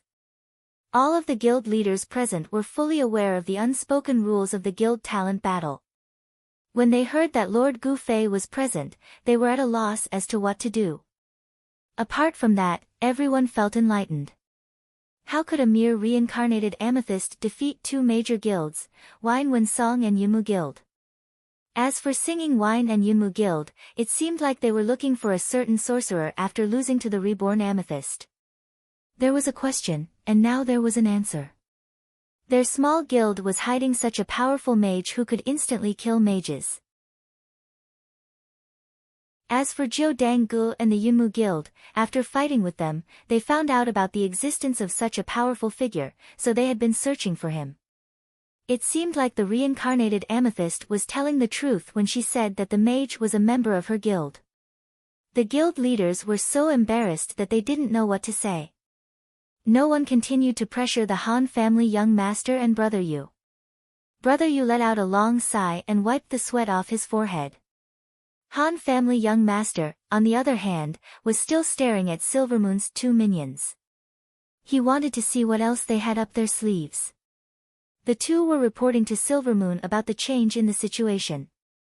Silvermoon, who was walking on the street, was slightly surprised when she heard the news. She only knew that Gu Fei was a member of the child elite group, but she didn't know that he was also a member of the reincarnated amethyst. Since there were people from his guild present, the other guild leaders would be too embarrassed to do such a thing. However, if that was the case, these people would be even more dissatisfied. If they were to intensify the situation, they would probably vent their anger on the child elite group. That's a good thing. Just as Silvermoon was about to write the news, he heard someone shouting, "Over here." As Silvermoon wrote the message, he subconsciously turned around and glanced in that direction. An arrow was right in front of him, piercing Silvermoon's head on the spot. Silvermoon staggered from the arrow. He was shocked by the power and damage of the arrow. He looked up in the direction of the attack and saw Zhan Wushang striding towards him. Behind him, Imperial Divine Cry had already knocked an arrow and drawn his bow again. Silvermoon staggered back. "You're pretty ruthless, kid." Unscathed in Battle flipped his hands, and two greatswords appeared in his hands. Silvermoon knew that he was no match for him, so he turned around and tried to escape. Unscathed in Battle was prepared for this. He charged towards Silvermoon. Even though warriors usually moved slowly, the speed of a charge skill wasn't slow. Unscathed in Battle was a top-tier expert, so Silvermoon's escape was within his expectations. The timing of his charge was perfect. After the charge, the tip of his sword stabbed into Silvermoon's butt. With this boost, Silvermoon flew out with a whoosh. "Ah!" Yutian Shinming screamed for him. He couldn't bear to watch, but his eyes were filled with schadenfreude. By the time the scream stopped, Silvermoon had already flown out. With a smack, he smashed into the wall. "You did it on purpose." Yutian Shinming shouted at Unscathed in Battle as he ran over. Silvermoon fell from the wall. His head was a bit dizzy. This wasn't the effect of a charge skill. It was a real dizziness. Just as he shook his head to clear his head, his vision darkened. Unscathed in Battle's tall figure blocked the warm sunlight of Cloud City. "What are you guys trying to do?" Silvermoon said. You brat, playing tricks behind our backs. What do you think we're trying to do? Unscathed in battle said. Trample him. Trample him. Yutian Shinming happily shouted. Okay. Unscathed in battle replied. He reached out his hand and picked up Silvermoon. With a swing of his arm, smack. Silvermoon was once again smashed into the wall. The damage wasn't much, but the mental damage couldn't be described with numbers. But this wasn't the end. Yutian Shinming took the opportunity to shoot an arrow. It hit Silvermoon in the chest. Silvermoon didn't die. He slid down the wall. Yutian Shinming regretfully said, "What a pity. If only he could be nailed to the wall. Ah! How about we tie him up and hang him on the clock tower?"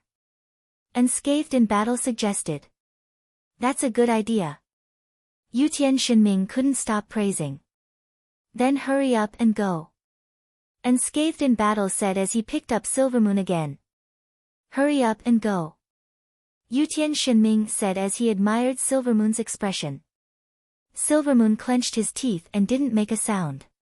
He waited for a while without saying anything. Hey, you brat. Are you looking for someone to save you in the clock tower? Ha, actually we're just trying to trick you. Unscathed in battle said as he swung his arm. Silvermoon hit the wall for the third time. That's right. We don't have that much time to waste with you. Hey, are you dead yet? Yutian Shinming saw that Silvermoon didn't move. He picked up an arrow and poked his leg. A golden light flashed. Silvermoon, who was lying on the ground, suddenly pulled out his sword and slashed. However, he did not have Gu Fei's skills, lying on the ground and suddenly striking out with his sword. His movements were not very agile. Imperial Sky God Ming's reaction was not slow. He hurriedly dodged, but he was still shocked and broke out in cold sweat. That's despicable. Hurry up and kill him. Yutian Shinming took 2 steps back and said to Unscathed in battle. Unscathed in battle nodded. Yes, we have to be careful. As he said this, he walked forward and slashed down with both of his swords. Silvermoon raised his sword to block. Unscathed in battle switched to slashing left and right. He laughed and said, "This is the benefit of a two-handed weapon." Silvermoon was helpless. There was a wall behind him and he couldn't retreat. There were swords on both sides. If he wanted to block, he could only block one side. Helplessly, Unscathed in battle slashed again. This guy's defense is really high. He's still not dead. Yutian Shinming was shocked.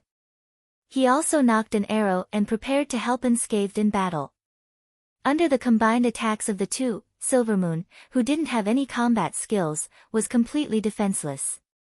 Moreover, under the watchful eyes of these two veterans, even if he had a skill, he might not be able to successfully use it.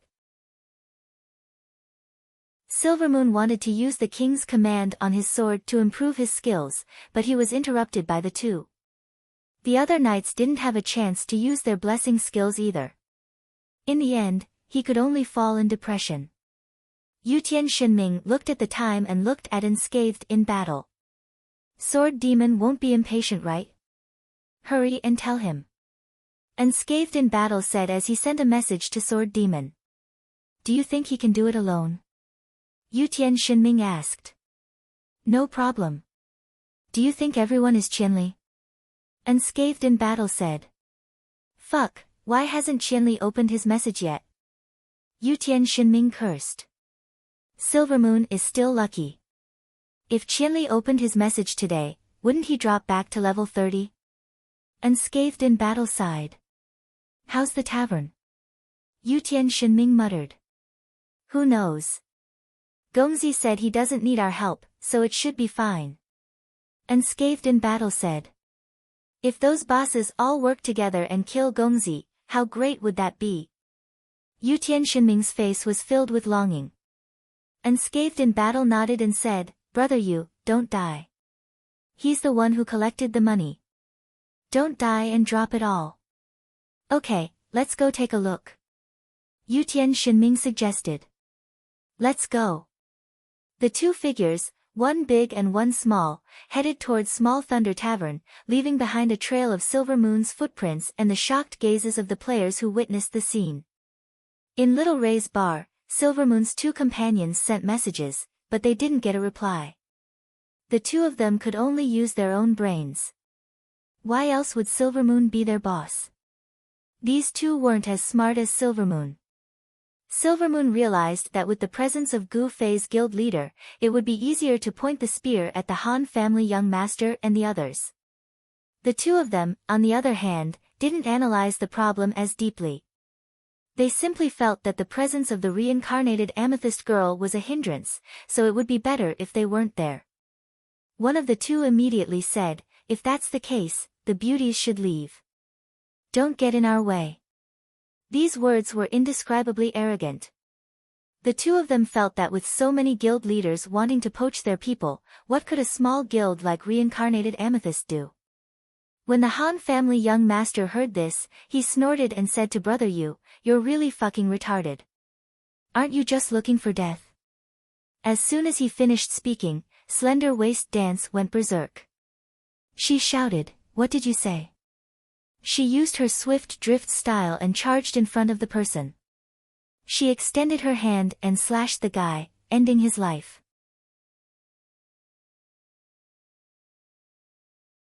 Chapter 206. Slender Waist Dance insta-killed one with one slash. Then, she didn't stop and quickly returned to her original position. Her advance and retreat were as fast as a ghost. The bosses present had never seen such speed before.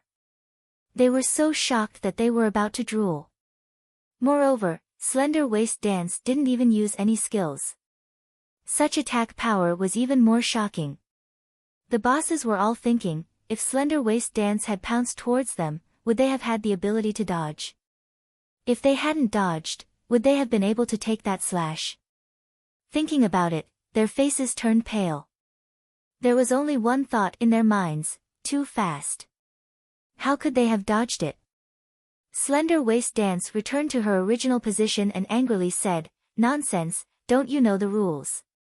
After saying that, she wiped her dagger as if she hadn't had enough. Her gaze swept across the bosses, as if she was looking for her next target. The surviving member of the Silver Moon trio didn't even dare to make a sound. How would he dare to try to sow discord between them again? But even if he didn't say anything, someone actually asked him to say it. Han family young master, who had been forced into a corner, had a face full of schadenfreude. He hooked his finger and pointed at him, "Brother, don't you have anything to say?" "No, no." The surviving member hurriedly said. "It can't be. You seem to have a lot to say." Han family young master continued. The surviving member snuck a glance at Slender Waist Dance. He felt that Slender Waist Dance was also staring right at him. He was so scared that he broke out in cold sweat and kept on saying, "I don't have anything to say."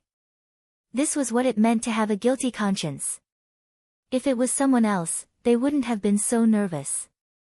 His fearful expression added to the shadows in the boss's hearts. None of them dared to speak loudly. Han family young master held in his laughter.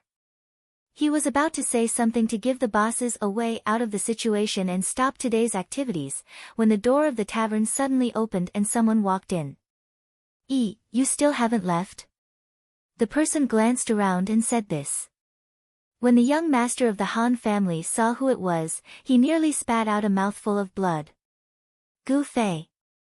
He appeared in the tavern at an extremely untimely time. If this went on, would there be an end to this? "What are you doing here?" Han family young master's face darkened. "Wanted mission, this time it really is a wanted mission," Gu Fei said. "Oh." All the bosses let out exclamations of realization, and all of their faces were filled with joy. If Gu Fei hadn't said that, they wouldn't have recognized him. Because Gu Fei came in with his face covered, no one knew what he looked like. This time, he took off his mask, so no one thought it was him. Mages in black robes could be seen all over the streets. The reason why Yi Xiaowu couldn't forget about Gu Fei was because Gu Fei was basically a contradiction in this game. A mage shouldn't be like this. If Gu Fei had chosen a warrior or a grandmaster of combat as a close combat class and used his kung fu, Yi Xiaowu probably wouldn't have paid this much attention to him. However, his class was a mage, and his kung fu was mainly close combat. As a result, he overturned the game's setting. This was actually the main reason why Yi Xiaowu thought that Gu Fei was the one who destroyed the game's balance.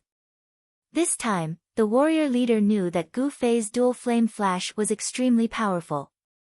At this moment, seeing him approach step by step, he guessed that Gu Fei was about to use this skill. In this case, he might as well make the first move. No matter how powerful his magic damage was, a mage's defense was still very weak. He would use attack as defense, so that he couldn't use his magic. Wouldn't that be the end of it?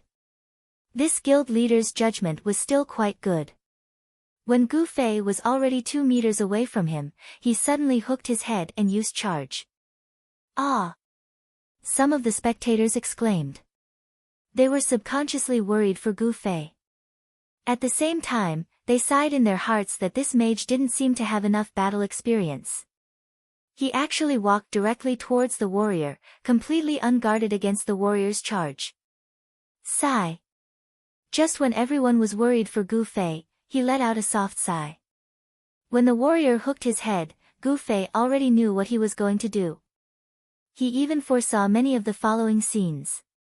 And everything that happened after was exactly the same as he predicted. Gu Fei moved sideways slightly, just brushing past the warrior's charge. Then, he chanted and slashed diagonally with his sword, chasing after the warrior's back. This was already the umpteenth time that Gu Fei had fought with the warrior. He didn't know how many times he had experienced this charge. He was very regretful that these players' fighting style was so formulaic. Everyone's tactics seemed to be carved out of the same mold. Of course, this led to Gu Fei's method of dealing with them was always the same. He would move sideways and then use returning goose descending peak. It was a tried and tested technique. Gu Fei was lonely. Lonely. Lonely to be defeated. How he hoped that there would be a warrior who could dodge his sword. But he found that there wasn't a single one. At this time, the warrior's back was burning with flames as he completed the second half of his charge. It looked very cool. What was even more eye-catching was that the dual flame flash had a burning effect for a period of time. The warrior's charge was over, but the fire on his back hadn't been extinguished.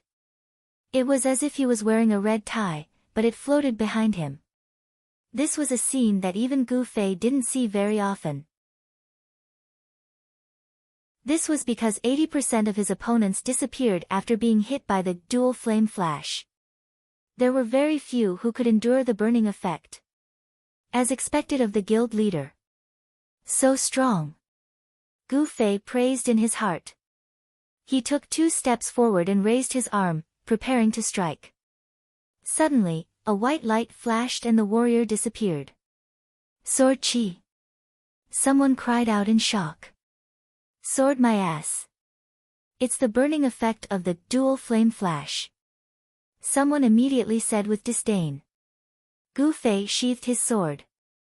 He didn't think that his opponent would be able to withstand the direct attack of the dual flame flash. In the end, he would fall to its additional effect. Mission complete. Gu Fei announced.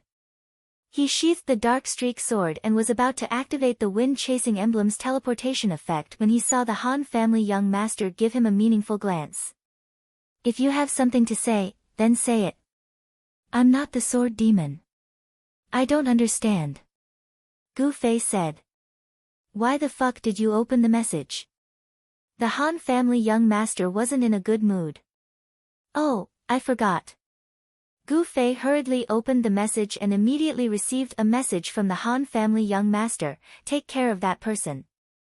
Gu Fei raised his head and saw the Han family young master pointing at a certain person. Why? Gu Fei replied. To maintain peace.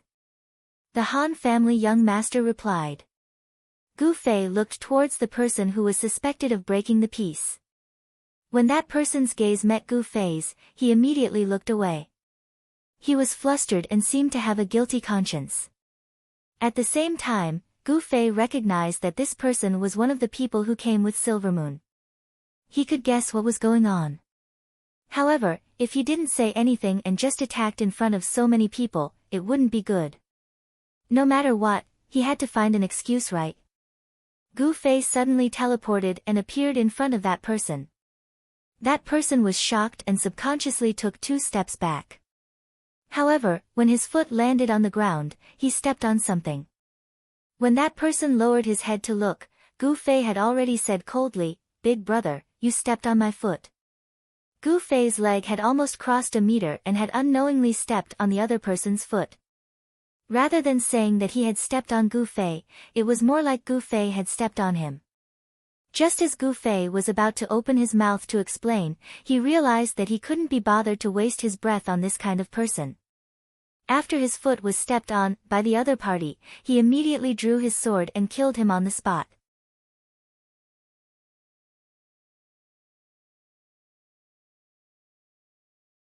Chapter 207. Being stepped on was enough to kill a person. Such a far-fetched and overbearing reason was not convincing at all. Those with a discerning eye could naturally tell that Gu Fei was just trying to find an excuse to kill the opponent. Moreover, Gu Fei's attack was fiercer than before, mainly because the probability of triggering an attack this time was higher, and this target was weaker than the previous ones. A single dual flame flash was enough to turn the target into ashes. That's terrifying. The group of bosses looked at each other. At the same time, they were very confused as to why Gu Fei was looking for an excuse to kill this person. Could it be that this person wanted to kill all of them? Everyone was confused. They kept their distance from Gu Fei and put their hands in their pockets, ready to fight at any time. In the end, Gu Fei put away his sword after killing the person. He waved at the Han family young master, then greeted the girls who had been reborn as Amethyst, nodded at Drifting, and finally smiled at the group of people in front of him. His etiquette was truly meticulous. "Hey, wait a minute." Slender Waist Dancer could tell that Gu Fei wanted to leave. She was about to block the door when Gu Fei disappeared with a flash of white light. Ah! He flew away. The group of bosses subconsciously looked up at the ceiling. They were confused and a little disappointed. Their faces were blank. The Han family young master gave everyone a way out. He spread his hands and said, "Everyone, that kid is called Qianli Drunk. If you want to make friends with him, you'll have to work hard." At this time, the bosses were already very satisfied with such an ending. Slender Waist Dance was still glaring at them from behind, so it was not good for them to ask any more questions. They left in embarrassment. On the other side, the few leaders who had been chatting with Drifting suggested to find a quiet place to sit down. This group of people's trip today was truly worthwhile. Not only did they manage to form a relationship with the #1 sorcerer, Drifting, they also witnessed Gu Fei's strength. As for the name of 1,000 Miles Drunk, they had all heard of it. All the bosses had come to the tavern for the meet and greet. Now that it was over, they had all left, leaving only the curious drinkers who stayed to see what was going on. The Amethyst girls were now looking at the Han family young master and brother Yu in an unfriendly manner. The two of them followed the crowd and came out from the corner. They casually found a table and sat down, letting out a long sigh. "Hey!" Thin Waist Dance walked over in dissatisfaction. "Why did you tell them your name?" "Hee hee, I'm afraid that they will poach Qianli away." Han family young master looked at her and smiled. "Of course. Qianli is a member of our guild." Slender Waist Dance said righteously. "Don't worry. I only know the name. How can I dig it out?" Han family young master said. "Why not? This is an online game, boss. The name is like a phone. Won't he be harassed to death?" Slender Waist Dance said. Everyone in the parallel world knows Slender Waist Dance's name. Have you ever been harassed before? Han family young master said. Oh. Slender Waist Dance came to her senses and mumbled, does Qianli not turn on the friend switch? This murmur caused the confident smile on the Han clan's young master's face to freeze. Although Gu Fei was strong, he wasn't as famous as those on the leaderboards. He could be said to be a nobody, so there was no need for him to turn off the friend switch. And for experts like the Han family's young master, it was already a habit for them to turn off their friends. Out of habit, he had placed Gu Fei in his shoes. When he thought of this, he immediately sent a message to Gu Fei, is your friend switch on or off? It's off. Gu Fei replied. Why are you all asking this? Slender Waist Dance also asked. Han family young master let out a sigh of relief and didn't know whether to laugh or cry. Although there were no PvP battles in today's show, it was still full of danger and suspense. This is exhausting for a brain worker like me, the Han family's young master muttered to himself. He called for Xiaolei to bring 2 bottles of wine. I wonder how the manual workers are doing. Han family young master thought and sent a message to Sword Demon and Yutian Shinming. Of course, he was the one who sent the plan to kill Silvermoon to these people early in the morning. I'm looking for an opportunity. After receiving Han family young master's message, Sword Demon silently took out Frostbite's memories. Following Silvermoon all the way from the resurrection point, Sword Demon had been waiting for a more suitable opportunity to attack. He didn't have abnormal attack power like Gu Fei and Slender Waist Dance, and he was even slightly inferior to thieves with gorgeous equipment. The additional attributes of Frostbite's memories were absolutely first class, but it was a low-end equipment after all, and its attack power was somewhat lower than the current mainstream level 40 daggers. Fortunately, after the official launch of the game, Sword Demon made a small fortune and then bought a lot of equipment that could increase attack power. After all, he couldn't bear to give up such an outstanding additional attribute like Frostbite's memories. With this set of equipment, the Sword Ghost's attack power was not outdated, but it could not be said to be top-notch. If he wanted to deal with Silvermoon, he couldn't be like Gu Fei, who could kill her in a split second. So he didn't attack as soon as Silvermoon came out of the resurrection point. He was worried that if he couldn't deal with Silvermoon quickly, Silvermoon would hide back in the safe zone. After all, Silvermoon was also a character who grew up in countless battles. The moment he resurrected at the resurrection point, he was already on guard for ambushes outside. From the moment he walked out of the resurrection point, he maintained the posture of rushing to the resurrection point. So, Sword Demon chose to tail. He followed Silvermoon all the way to wait for Silvermoon to relax her vigilance, and he wanted to wait until he was farther away from the resurrection point before attacking, so that Silvermoon had no chance to escape back to the safe zone. Sword Demon's judgment was very calm. He didn't underestimate Silvermoon at all, even though he knew that Silvermoon had died twice and lost 2 levels.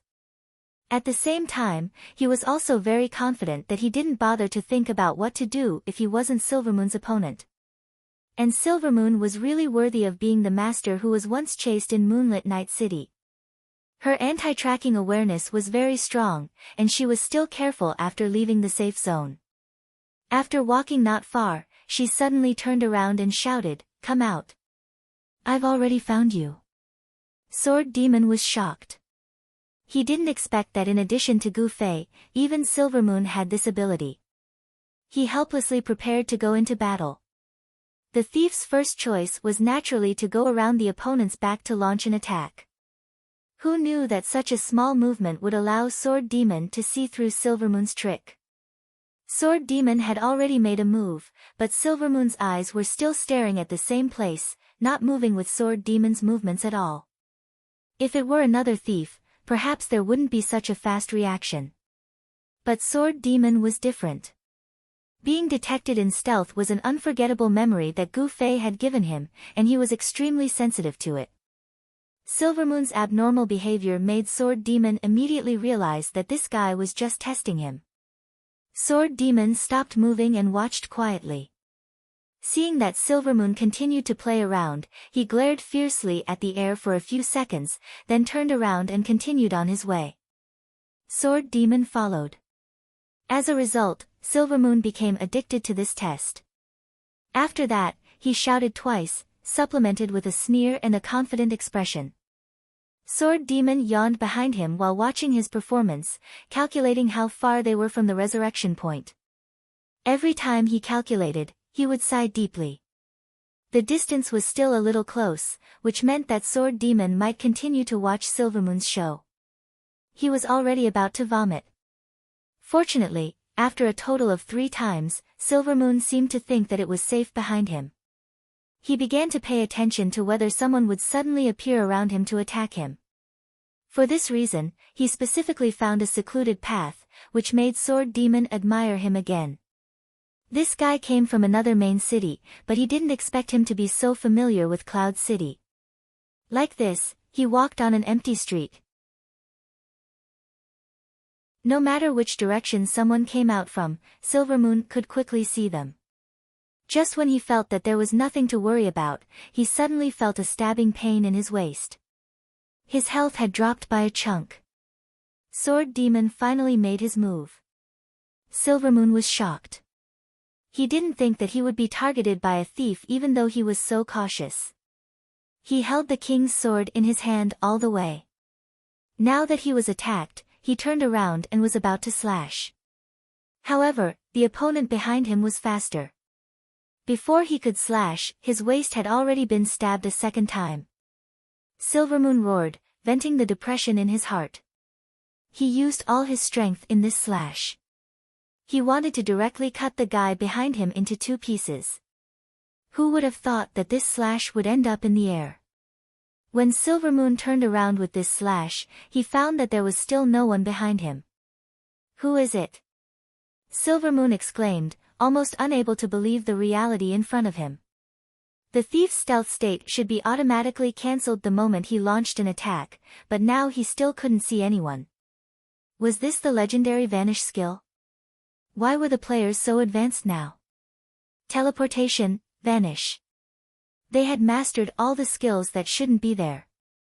Just as he was surprised, he was stabbed again in his waist. This time, Silvermoon was even more frightened. He suddenly found that the opponent didn't disappear, but with extremely fast footsteps, he once again turned behind him. With such skills, he must be a top expert, right? Silvermoon suddenly turned around. This time, he finally saw the opponent's figure. That's right, the opponent was extremely fast, once again turning behind him. Silvermoon's panicked performance really surprised Sword Demon. He treated Silvermoon as an expert, but after this exchange, he discovered that Silvermoon's PK level was really not that good. After a moment of thought, he also understood the reason. After all, Silvermoon was a knight.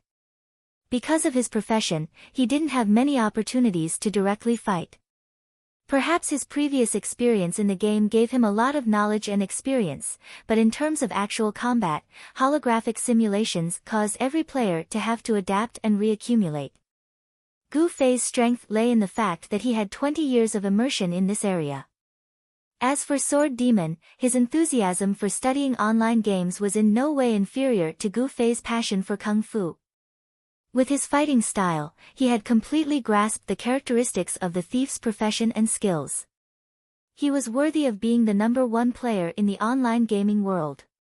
Silvermoon had a belly full of schemes, but in terms of actual combat, he really couldn't compare with Sword Demon. In a few moves, Silvermoon was defeated before he could even see Sword Demon's face. He wailed back to the resurrection point. Sword Demon yawned, put away his dagger, and silently left.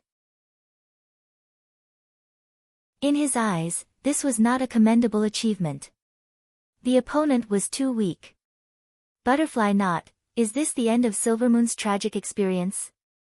TSK, there's a place in the last few chapters where I always thought someone would jump out and shout that it's a bug, but it seems that no one noticed.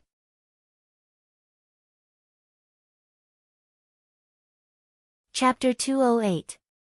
At Little Ray's bar, most of the people had already left. The reborn amethyst also called out and left. Han family young master and brother Yu quickly entered the private room.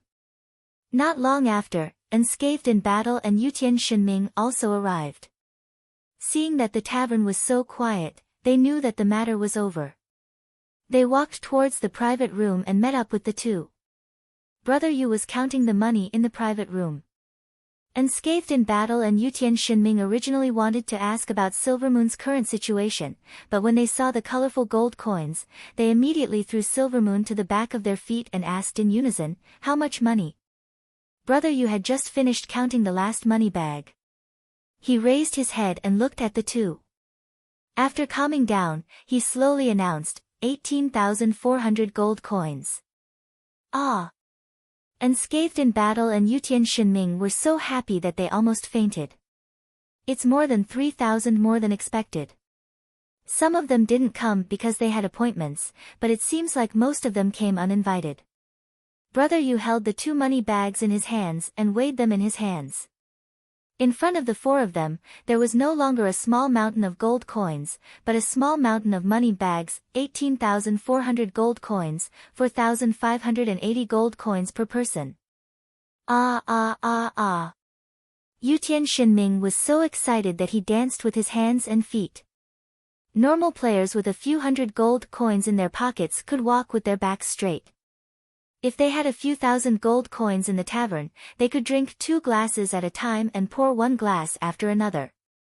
"We can't split this much, we have to give some to Drifting," Brother Yu said. Of course. I'll give it to him," Yutian Shenming said. No one paid attention to him. "How much to give Drifting?" Brother Yu asked Han family young master. "At least 4,000 gold coins, right?" Someone replied. The four of them looked at the door of the private room. Drifting was already standing there, staring at Qian Shan on the table. However, his attitude was much calmer than that of Yutian Shenming and unscathed in battle. "Who are you? Get out! Get out!" Yutian Shenming chased him away. Drifting touched Yutian Shenming's head and pulled him aside. "I want to duel with you." Yutian Shenming was furious. Behind Drifting, 2 more heads squeezed in. It was left hand writing love and right hand writing handsome. One-on-one, it's one-on-one. No one is allowed to break the rules, Yutian Shenming hurriedly said. Still, no one paid any attention to him. Right love left hand and right handsome right hand retracted their heads and left. Drifting, on the other hand, entered the private room, found a seat, and said, "I'm the one who worked the hardest today. It's only right that I take 4,000 gold coins." That was true. Yutian Shenming looked at Han family young master with a somewhat gloating expression. Gu Fei's target, Non-Smiler, was a good example, and Imperial Sky Divine Ming was very happy to see Silvermoon follow in the footsteps of Non-Smiler. "No need," Han family young master said lightly. "You only killed 3 times, and it's over. That's not your style," Yutian Shenming said. Although Han family young master was a priest, he didn't have the slightest bit of compassion for the state of the universe. He was so cold that he could even sacrifice his own people, and was even colder to his enemies. "No need means that we don't need to do it anymore," Han family young master said. "Then who will do it?" Yutian Shenming asked curiously. Han family young master smiled slightly. "Who else can it be? Just now, when we left, Yun Zhongmu hurriedly left with his brothers without even saying goodbye." Oh! The few of them suddenly realized, and forgot about this. That's a deep grudge. Yutian Shenming clicked his tongue in wonder. It's been so long, but Yun Zhongmu still has such fighting spirit when he sees Silvermoon. They didn't recognize each other in the tavern at the beginning? Brother Yu was puzzled. Yun Zhongmu and the others arrived first, so they sat near the front. Silvermoon and the others came last, so they sat at the back. If it wasn't for Silvermoon talking too much, he wouldn't have been discovered by Yun Zhongmu. Now, Yun Zhongmu already has his eyes on him, and he still doesn't know. Han family young master said. He brought this upon himself. Everyone sighed again and again. So let's wait and hear the news. Han family young master was calm and collected, and made a comfortable posture. Little Ray, bring the wine, the most expensive. Open 2 bottles. The few of them hurriedly got up and fled. If the wine was served, and Han family young master was unreasonable and wanted to split the cost with everyone, then they would suffer a great loss. Apart from Han family young master, no one was willing to invest money in this. Brother Yu and the other 2 fled the tavern one after another, leaving only Sword Demon and Han family young master in the private room. Want a drink? Han family young master asked Sword Demon. Sword Demon shook his head. Want a bag? Han family young master picked up the money bag and asked Sword Demon. Sword Demon still shook his head. Han family young master had no choice but to pick up his own cup and toast to himself.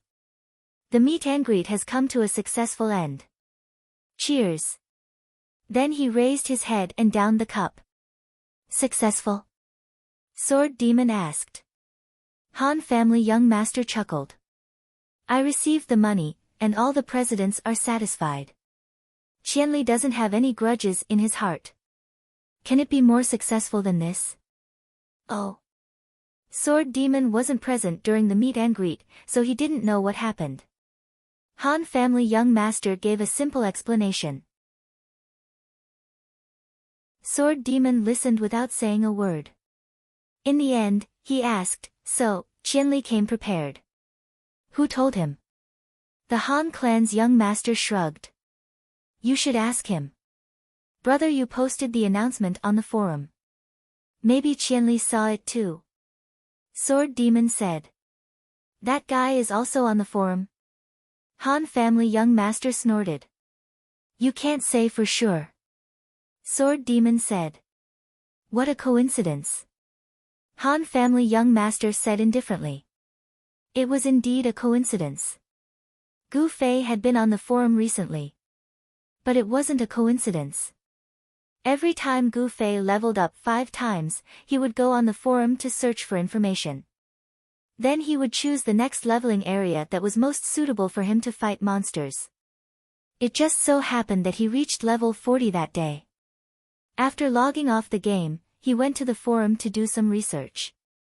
Originally, Gu Fei wouldn't pay attention to Brother Yu's posts.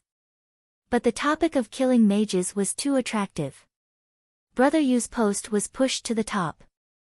Plus, Brother Yu's name was familiar. Gu Fei was curious and casually went to take a look. He immediately discovered that this guy was using him to sell his business. Gu Fei was helpless.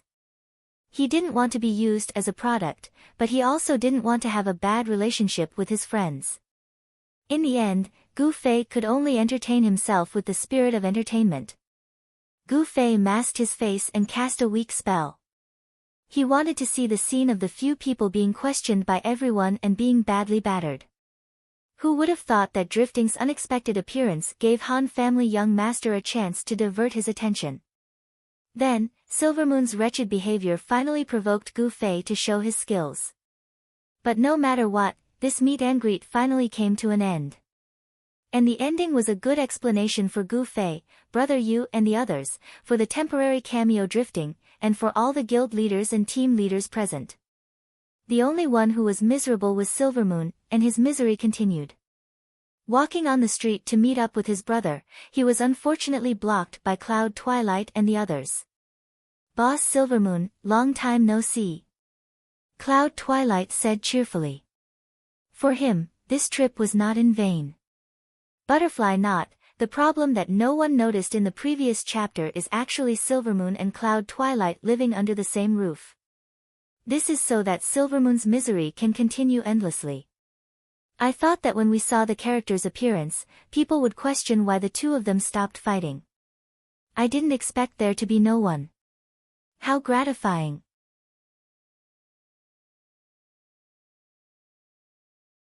Chapter 209. When Silvermoon saw Cloud Twilight, he was startled and said, "I didn't expect to see you here." Cloud Twilight laughed coldly, "There are too many things you can't imagine." There were 3 people in Cloud Twilight's group, and Silvermoon was alone. Moreover, he was a knight who had just lost 3 levels. If they fought, he definitely wouldn't be a match. However, he didn't panic at all and said calmly, "You came at a bad time today." Cloud Twilight laughed, "Of course, for you, it's never a bad time." Silvermoon sighed and shook his head, "You misunderstood." "I misunderstood." Cloud Twilight pretended to be surprised, "Does Silvermoon's elders welcome me?" Silvermoon smiled. "From this point of view, I welcome your appearance at this time." Cloud Twilight was stunned. He didn't know what Silvermoon meant by this. Suddenly, Silvermoon blew a whistle with her 2 fingers. In an instant, the inconspicuous players who had set up stalls, the passers-by, and the chatterboxes all focused their attention on Cloud Twilight's group. Players who came from Moonlit Night City, especially people like Cloud Twilight, had seen all kinds of situations. He immediately realized that he had fallen into a trap. Could it be that Silvermoon had already known that he was in the tavern, but pretended not to see him and set up this trap, waiting for him to come to him? Cloud Twilight was filled with regret. He had interacted with Silvermoon many times, so he knew her very well. It was just that he had defeated the former Dust Guild and was still arrogant to this day. His days were too comfortable. In his eyes, Silvermoon was no longer a strong competitor, but a stray dog who abandoned his wife and brothers after realizing that the situation was not right. However, he forgot that a stray dog was still a dog. A dog can't stop itself from eating shit. This Silvermoon was clearly as sinister as ever. At this moment, the expression on Silvermoon's face had changed. The pain from losing 3 levels seemed to have lessened a bit, and the change in Cloud Twilight's expression became a good medicine for his psychological wounds. After admiring it for half a minute, Silvermoon laughed heartily, "Now you know what I meant when I said it wasn't a good time, right? I was thinking for you."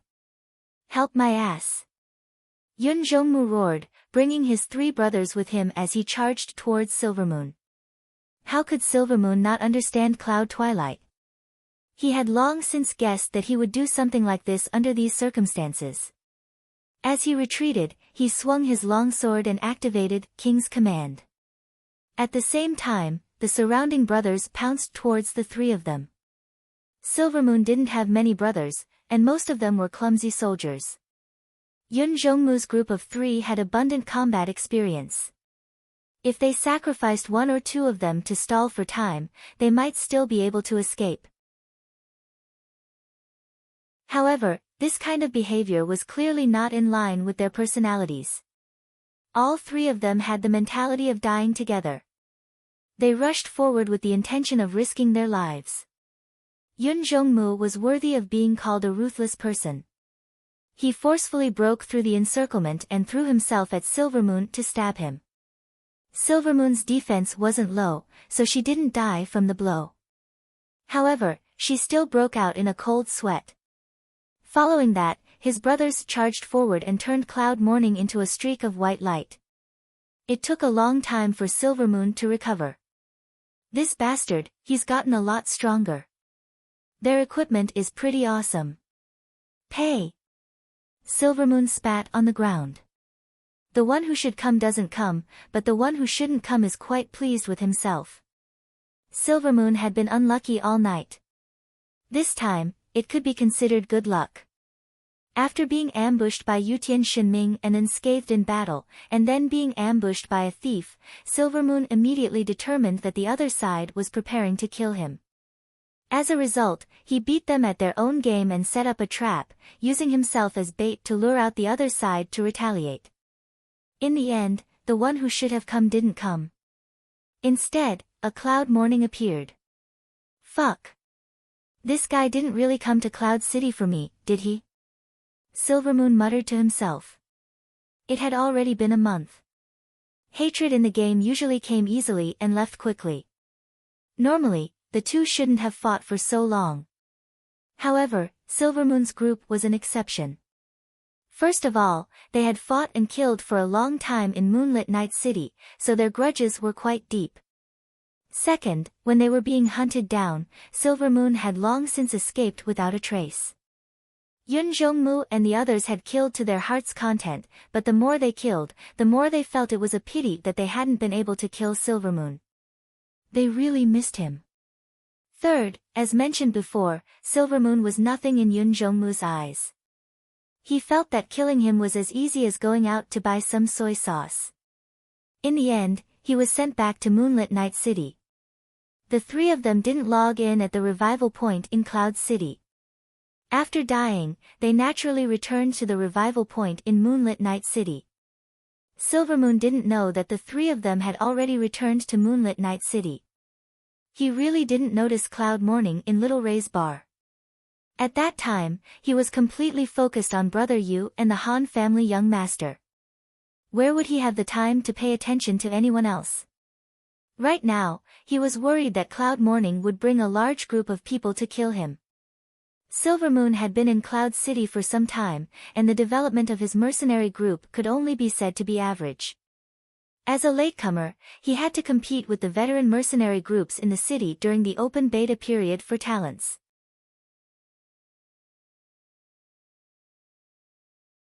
He was naturally at a disadvantage. No matter how capable Silvermoon was, he couldn't do much in a short period of time. If Cloud Morning really came with a few hundred people, he would definitely be trampled to death by a strong dragon. Thinking of this, Silvermoon didn't dare to play bait on the streets anymore. In a moment, Yun Zhongmu would lead 500 men over, and his trifling 30 or 40 brothers would really become fish bait. Silvermoon let everyone disperse on their own. After asking around for more information, he went to the revival point and went offline anxiously. This was supposed to be a trap targeted at the young master elite group. It was a highly operable trap, but it was dispelled by a bunch of lucky hits. Child elite group's luck could be said to be extremely good today. Back to Gu Fei's side.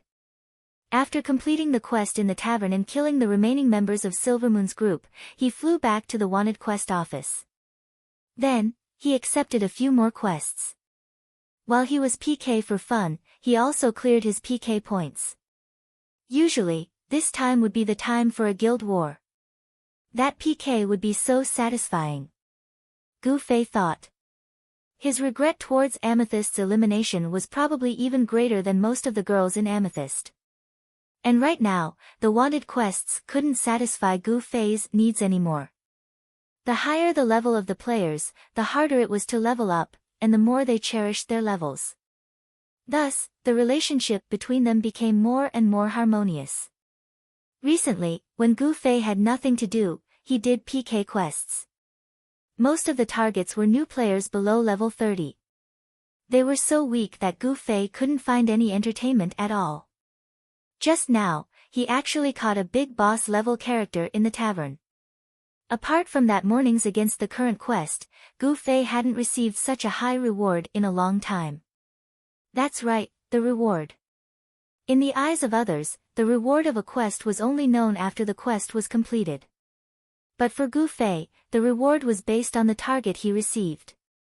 If the level was high, then the reward would be generous. It was rare for Gu Fei to have an opinion about the game. How he wished that the wanted quests wouldn't have a stupid number and PK points. Instead, they would show the target's level. Even so, Gu Fei still hoped that he could hit the jackpot. Once again, he flew back to the office and rushed out the door. To his surprise, he saw Drifting waiting outside the door. Farming. So diligent. Drifting said. When he first came to Cloud City, he used to think that farming wanted quests was the fashion here. Later, he found out that it was Gu Fei's unique hobby. What's the matter? Drifting waited for Gu Fei. Gu Fei asked directly. Drifting nodded. What is it? How did you cast that spell in the tavern? I'm sure that Brother Qianli, your spell damage shouldn't be that low. Also, you shouldn't have summoned a spell when you were chanting and swinging your sword like that. Drifting's tireless learning spirit was as strong as sword demons. Other questions could be ignored, but Gu Fei's was an academic question related to spells. Drifting had been talking and laughing with the guild leaders, but he spent half of his time thinking about this question. If he didn't get a definite answer from Gu Fei, he wouldn't be able to sleep for a while. What do you think? Gu Fei said with a smile. Brother Qianli asked a friend for help. You chanted, and he secretly cast the spell. Drifting thought about it and found this explanation to be slightly more reasonable. Gu Fei smiled and shook his head. Then? I didn't expect that a master wizard like you couldn't see through it. It was quite effective. Gu Fei said and rolled up his sleeves. Watch me. Gu Fei moved his fingers as if he was going to perform something special. Under Drifting's gaze, he suddenly pulled out the dark stream light sword with his right hand and swung it in the air. He shouted, Dual Flame Flash, Flash. Dual Flame Flash is an instant skill. This. Drifting thought that Gu Fei was fooling him, so he said unhappily. He stopped halfway through his sentence. Gu Fei chanted, but the sword didn't emit flames. Gu Fei's left hand swung like a knife, and the flames of Dual Flame Flash drew an arc in the air. Did you see it clearly? Gu Fei asked with a smile. Drifting had a look of realization on his face. His main hand is set to his left hand to cast spells. So, when he wields the sword with his right hand, it doesn't affect his spellcasting. Besides, his weapon doesn't do any damage. So, it becomes 1,000 layers of flames with low damage. As expected of a master, Gu Fei praised. If I were a master, I would have thought of it long ago. Drifting hit his head. Thank you, Brother Qianli. I won't be unable to sleep today. Continue your quest. I'm leaving, Drifting said. The two of them said their goodbyes and went their separate ways. Gu Fei rushed towards his quest objective.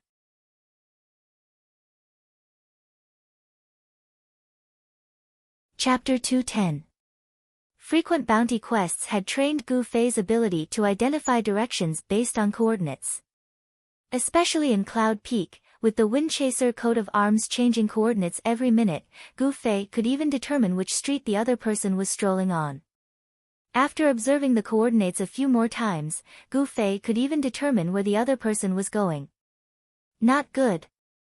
After the coordinates changed a few times, Gu Fei shouted in his heart and hurriedly sped up. The direction the person was moving towards was the archer shooting range. Generally speaking, there were only two things to do at the resurrection point: learn skills or go offline. The latter was obviously more frequent than the former. Moreover, going offline was the most fatal blow to Gu Fei's bounty quest. There was quite a distance between this place and the archer shooting range. Gu Fei sprinted and teleported, secretly praying that the other person wasn't going offline. Unfortunately, luck didn't always favor the same person. Gu Fei hoped that the other person wasn't going offline, but this person just had to be. Seeing that he wasn't far from the archer shooting range, the Windchaser coat of arms suddenly stopped working. Gu Fei opened the quest window to take a look. The target's number had already turned gray, and the status showed that he was offline. Sigh. Gu Fei let out a long sigh. Logging off alone wasn't scary. What was depressing was that Gu Fei wouldn't be able to accept other quests in the future. He could only accept one bounty quest at a time. This was also an area that Gu Fei felt was in urgent need of improvement. In addition, Gu Fei reckoned that he wouldn't be able to complete this quest. It wasn't like he had never experienced this before. He received the quest at night just as the other person went offline. As a result, when he logged back on the next night, the other person's PK value had already been wiped out during the day, and the quest was forcibly failed. That was how Gu Fei's continuous bounty quest record was interrupted. When he completed the 100th quest in a row, he was rewarded with the Windchaser boots. Based on this, it was possible to obtain a good reward for consecutive rounds of 200, 300, and 500. Unfortunately, Gu Fei's quest was interrupted on the 176th consecutive quest. And now, Gu Fei was on the 24th consecutive quest. He didn't expect to encounter this situation again. Completing quests consecutively was indeed more difficult. Gu Fei sighed, but the total number of missions completed would not change because of this situation. This was Gu Fei's 199th mission. He was only 2 missions away from his 200th. After completing the mission 100 times, he would receive the wind-chasing emblem. After completing the mission 200 times, perhaps there would be some sort of reward. However, it was a pity for the continuous record. Once it was interrupted, he would have to start all over again. It was really troublesome. Gu Fei paced back and forth in the archer's shooting range, feeling rather disappointed. He imagined that perhaps the other party had just logged off to use the toilet and would be back soon. In the end, people came and went, but Gu Fei's quest window never lit up. Gu Fei was very disappointed. He wasn't in the mood to continue leveling, so he logged off. The next day, Gu Fei went online as early as he could. He was still holding on to the hope of completing the quest. Unfortunately, when he came up to take a look, the mission had already been labeled as a failure. Gu Fei was also helpless. However, he was only 2 more quests away from his 200th completion. Gu Fei wanted to see what kind of reward he would receive after completing the quest 200 times. He quickly accepted the quest and started killing people. After completing the second quest, Gu Fei returned to the wanted quest distribution center to submit the quest. As expected, the system let out a crisp notification. However, it was not a quest reward. Instead, it told Gu Fei that the wind-chasing emblem had been upgraded. Gu Fei quickly took out the wind-chasing emblem to take a look. The wind-chasing emblem originally had 2 functions. One was to refresh coordinates at a high frequency every minute, and the other was to teleport after a mission was completed. At this time, under these 2 functions, there was a third function, complete target identification. This function could completely ignore the levels and appraisal skills of both parties during a wanted quest and obtain a 100% appraisal result. This function might be more useful for normal players. With a 100% appraisal skill, one could clearly measure the opponent's basic strength, whether they were a match for him or not. In other words, one could even give clear instructions on how to fight. For Gu Fei, this function was also a little helpful. Although he rarely thought about appraising his opponents during PvP, it was mainly because his appraisal skills were too poor. Once he used the skill, his eyes would still be filled with question marks. This kind of skill required a certain amount of time to complete quests to gain a certain amount of experience points. How could Gu Fei have the time to do that? Gu Fei's appraisal skill had only been accumulated when he had nothing to do. Naturally, the more he trained, the greater the gap between him and an ordinary player. The greater the gap, the more questions there were.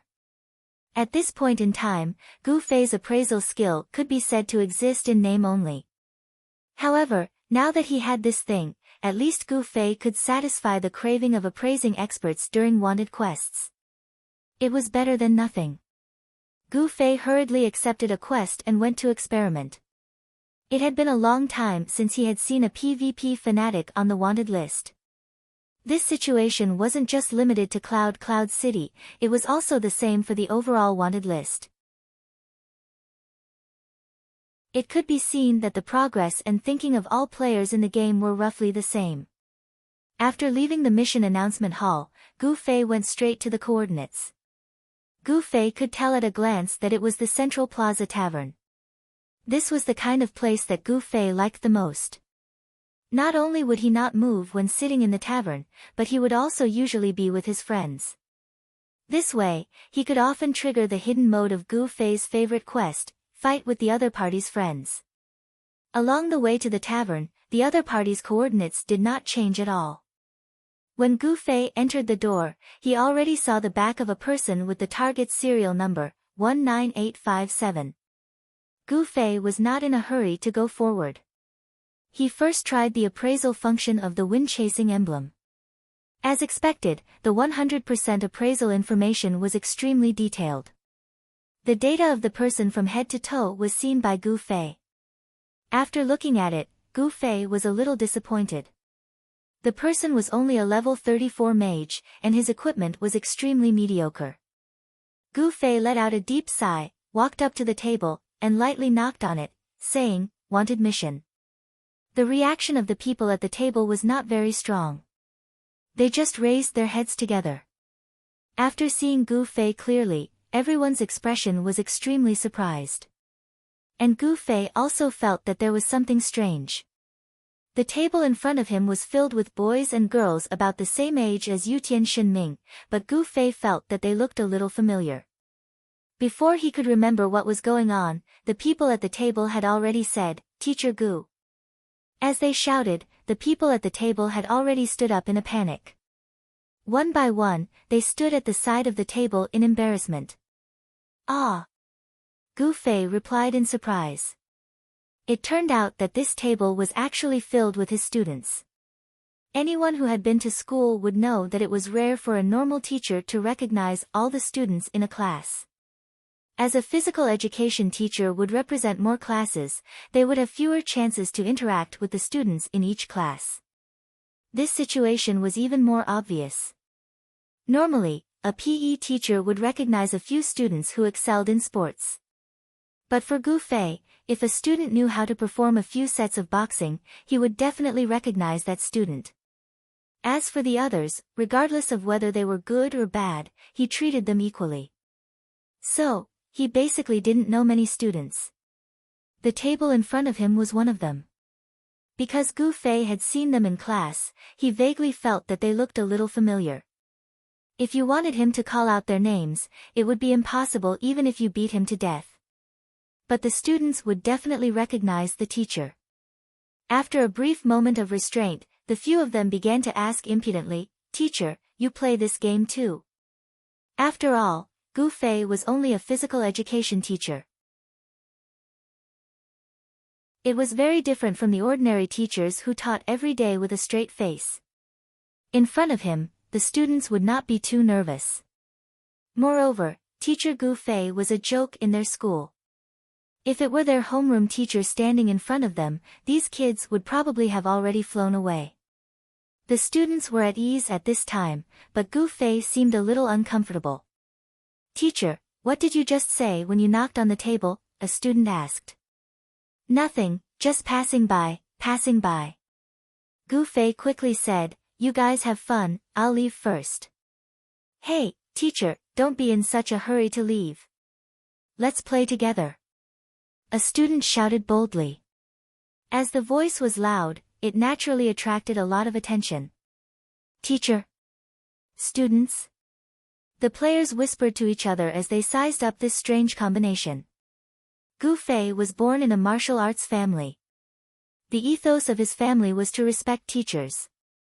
Although his teacher-student relationship was quite different from the one at home, it still made him feel that it was a bit inappropriate to play online games with a student. Seeing that more and more people were paying attention to him, he hurriedly called out to the students and hurriedly left. Ever since Gu Fei entered the parallel world to play online games, this was the first time he was panicking, mainly because of his psychological distress. Once out of the door, he sprinted, using teleportation from time to time. The students were only a little over level 30. Although they chased after him, they could not see Gu Fei's figure after a while. "Wow, the teacher runs so fast. He must be an expert," a student said in surprise after seeing Gu Fei's figure disappear quickly. "The teacher seems to be a mage.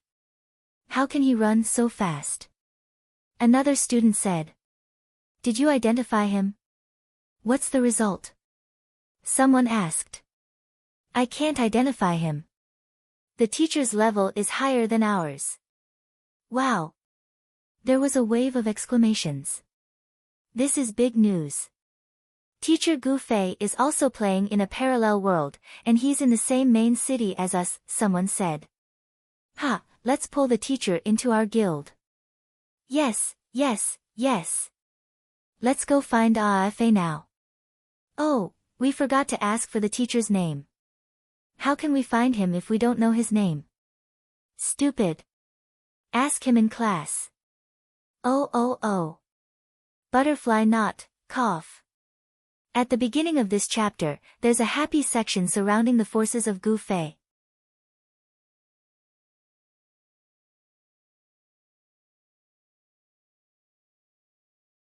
Chapter 2:11.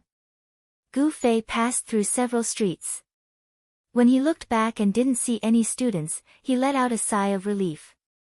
He looked up and saw that little Ray's bar wasn't far away. He immediately walked over.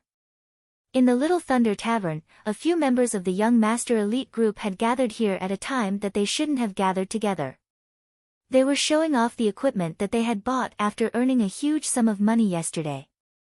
To become an expert in the game, skill and equipment couldn't be lacking. If you only had skill or equipment, you could only become an expert that could oppress normal players. The goal of these few people was to become 1 in 10,000. Even though it was a new game mode, they relied on their good game sense and foundation to quickly improve their skill level. As for equipment, that was the most troublesome aspect. Relying on luck to get good equipment was hard, tiring, and illusory.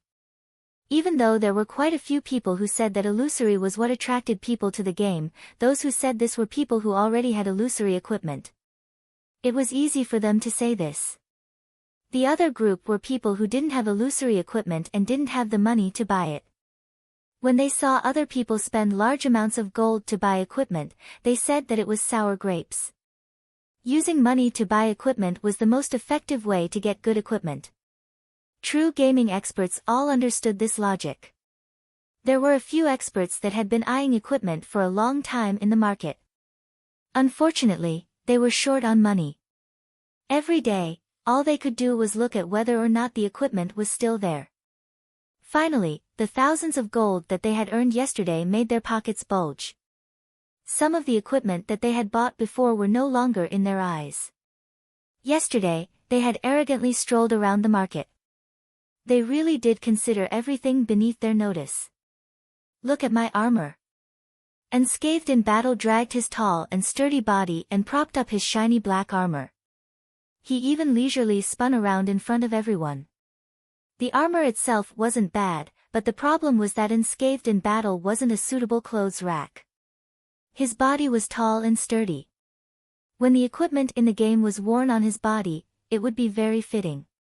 As a result, any armor that unscathed in battle was extremely oppressive, and there was no beauty to speak of. Excellent defense, enhanced defense, strength plus 15, constitution plus 15, rage points accumulated increased by 20%. What do you think? Not bad, right? Unscathed in battle introduced the attributes of his armor as he spun around twice. The few of them refrained from vomiting. Yutian Shenming was the first to refute, get lost. Come, look at my bow and my ring. Yutian Shenming's original bow was actually a high-tier equipment, but the problem was that it was a blank one. It no longer had any advantages. Last night, after going around in circles, he finally found a good bow. Howling Sniper, high attack, range plus 10, agility plus 20, critical chance plus 15%, degree of lethality plus 15%, sniper strengthening.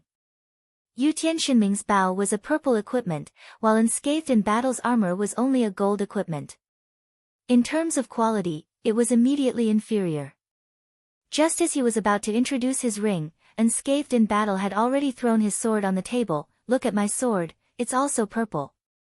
Look at my ring. Look at my sword. The two of them started arguing again.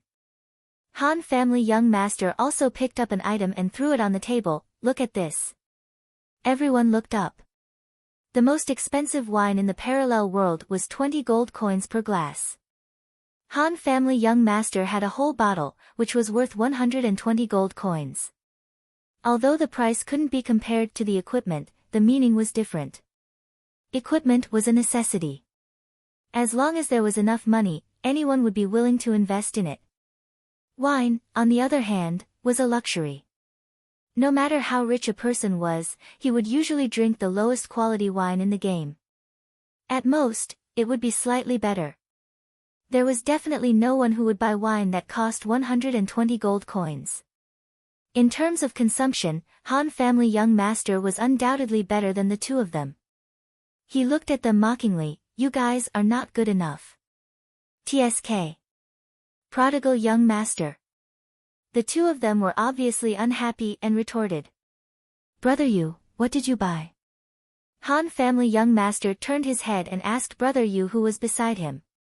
I took a look, but I haven't decided yet. Brother Yu laughed. Oh. Yutian Shinming replied, alright, then continue to look at my ring.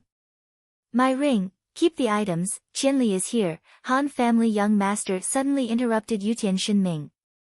Yutian Shinming and unscathed in battle quickly picked up the equipment on the table and sat up straight.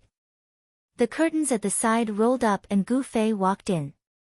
The few of them greeted him with smiles on their faces. Although the incident yesterday had ended, they hadn't seen Gu Fei since then. Therefore, they didn't know how he would react to the incident. Before they could figure out his emotions, it was better not to talk about the gains from this business deal in front of him. Therefore, when these guys started to show off, Han family young master immediately asked Little Ray to remind him when he saw Gu Fei coming in. When he looked up, he saw that Gu Fei was not his usual self today. There was a rare look of panic on his face. This guy never blinked when he was chopping people down. Everything could give him a fright. Give me a glass of wine. Gu Fei had already asked for a glass of wine outside. When he entered, he placed the glass on the table and gestured to Han family young master. Oh, what's wrong? Han family young master poured the wine while admiring Gu Fei's expression. What's wrong? Tell us so that we can be happy. Everyone was silent. His conversational skills were superb. Many people had the urge to beat Han family young master to death.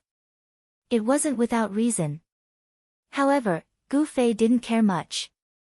He took a sip of wine and said, nothing, I just met someone in real life. Is it a beauty? Unscathed in battle and Yutian Shinming suddenly stood up. The highest realm of picking up girls in online games was to go from online games to real life, from virtual reality to real life, from the haystack by Yunjiao Lake to the private room of XX Hotel, from... Gu Fei glanced at the two of them. The two of them sat down dejectedly and mumbled, can't I just casually ask? The parallel world is so big. It's not easy to meet someone you know in real life if you don't purposely come here to find them. Brother, you said. It's just meeting someone in real life. Is there a need to be so nervous? Yutian Shinming said. Oh, do they ask you for money? Do they want you to bring them to level, do quests, and bring them here and there? That's quite annoying. Unscathed in battle said with deep emotions. Sigh. Gu Fei sighed deeply. He really didn't know where to start. Plus, the guys from Child Elite Group couldn't help much with this problem. He just hoped that he wouldn't see the students again to avoid this kind of awkwardness. Who's your opponent for tonight's match? Gu Fei changed the topic. Cloud Aid Mercenary Group, a level 4 mercenary group. Apart from the leader Yun Xiang and a few of his friends, the other members are the remaining players from the big guilds who weren't selected into their own mercenary groups. Although their levels aren't low, unity is a problem. Their leader, Yun Xiang, doesn't have much prestige either. They've been fighting for themselves along the way, relying on numbers to get to where they are today. Brother, you introduced. Usually, after introducing the information, it would be Han family young master's turn to arrange the strategy for the day. But today, Han family young master was minding his own business and didn't say a word. Brother, you nudged him. Hey, it's your turn. Sword Demon isn't here yet. I don't want to say it twice. Han family young master said. Oh, it's a bit early. Brother, you looked at the time. The few of them clearly didn't squat down and chat at this time. Realizing this, the atmosphere instantly became unnatural. How about we go level up together first? Gu Fei took the initiative to suggest leveling up. This was the first time. Get lost. We're not going to level with you. Yutian Shenming and Unscathed in Battle practically said in unison. The efficiency of leveling with Gu Fei was foreseeable, but the problem was that everyone needed entertainment. They couldn't just watch his magic performance from the side. More importantly, watching Gu Fei fight hurt their pride. The few of them had already been hurt enough and didn't want to rub salt on their wounds. Just like that, the few of them chatted idly until the sword ghost finally appeared. When Sword Demon entered the door and saw that everyone was here, he was really surprised. He was obviously the most serious among the 6 of them. He was punctual and disciplined, but he didn't expect everyone to come earlier than him today. Looking at this strange scene that resembled the sun rising from the west, Sword Demon sat on the side in fear and trepidation. Is something big going to happen today? Sword Demon muttered in his heart. Ahem. Han family young master cleared his throat and began to speak. Today's opponent, just as brother you said, is a mercenary group with many members, but they are not united. Moreover, their leader isn't as prestigious as me.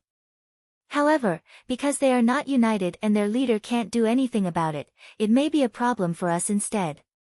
Even if their leader is worried about our kiting method, their members may not obey their leader's arrangement and not participate in this round's competition. This means that our opponent this time is likely to be their full team, 80 people. But Han family young master changed the topic. Because they are not united, they will probably fight on their own in this game without anyone coordinating and commanding. So this game is the time for everyone to show their true abilities. We must break them one by one. Based on what you're saying, doesn't that mean that all the preparations you've made before have all gone to waste? Gu Fei asked. Sigh. Han family young master let out a long sigh. Man proposes, God disposes. How would I know that we would be so coincidentally assigned such an opponent? Could it be that God is also jealous of my talent and deliberately made this arrangement to tease me? Butterfly knot, this chapter is over. The next chapter is the smoke of the competition again. The students are also a wave of ripples in the dark. Ripples, tomorrow, clench your fist.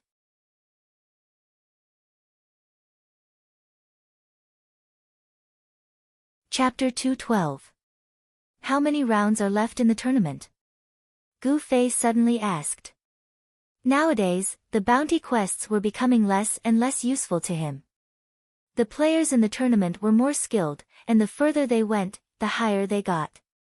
From the bottom of his heart, Gu Fei hoped that the tournament wouldn't end. It would be best if it could go on forever. Unfortunately, the answer was cold.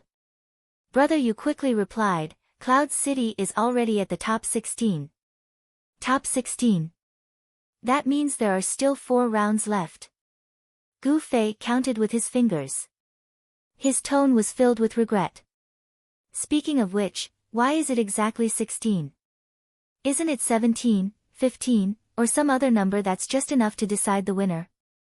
Yutian Shenming asked. Brother Yu smiled. In the first 4 to 5 rounds, there will be some guilds or mercenary groups that have a bye. This is the system adjusting the total number to this 1, 2, 4, 8, 16, 32. The situation you mentioned, the system has already thought of it. There are still 4 rounds left. Everyone had their own thoughts. Gu Fei was regretful that he wouldn't have the chance to PK in the future. The others, on the other hand, were regretful that they didn't have the chance to show off their skills in the tournament. Speaking of which, Gu Fei being chased by the big guilds for showing off his skills might seem like a hilarious farce, but to be honest, this was the status that countless experts were looking forward to. Gu Fei had already reached this level one step ahead of them, and they still had to work hard. Today, let's show them our strength. The few of them suddenly said in unison. Especially Yutian Shinming and Unscathed in Battle, who had just updated their equipment, their eyes were filled with confidence. Just as the child elite group was preparing for today's tournament, the few students of Gu Fei had already found their guild leader. It was the student who led Gu Fei to the parallel world and gave him the identity of a mage that Gu Fei hated for a long time, Fa. Fa. Fa. A few students found Fa's figure on the street and immediately shouted. Aya, how many times have I told you? Don't use your real name in the game, use your character's name in the game. Fa was a gaming addict. His dream was to create an epic-level ID like Sword Demon or Yutian Shinming that would make others gasp in surprise. The students calmed themselves down. One laughed, call him by his character name. Aren't you Fa too? Call him by his full name, Imminent Peril. Student Fa said seriously. 4 words are too long-winded. Why don't we call it Ifa? A student suggested. I'll just call you Fa. Defeated at the last moment, he accepted his fate of being Fa, no matter what. Why are you looking for me so urgently? Did someone bully you again? After ending the topic of names, Fa asked in high spirits. These were all his classmates.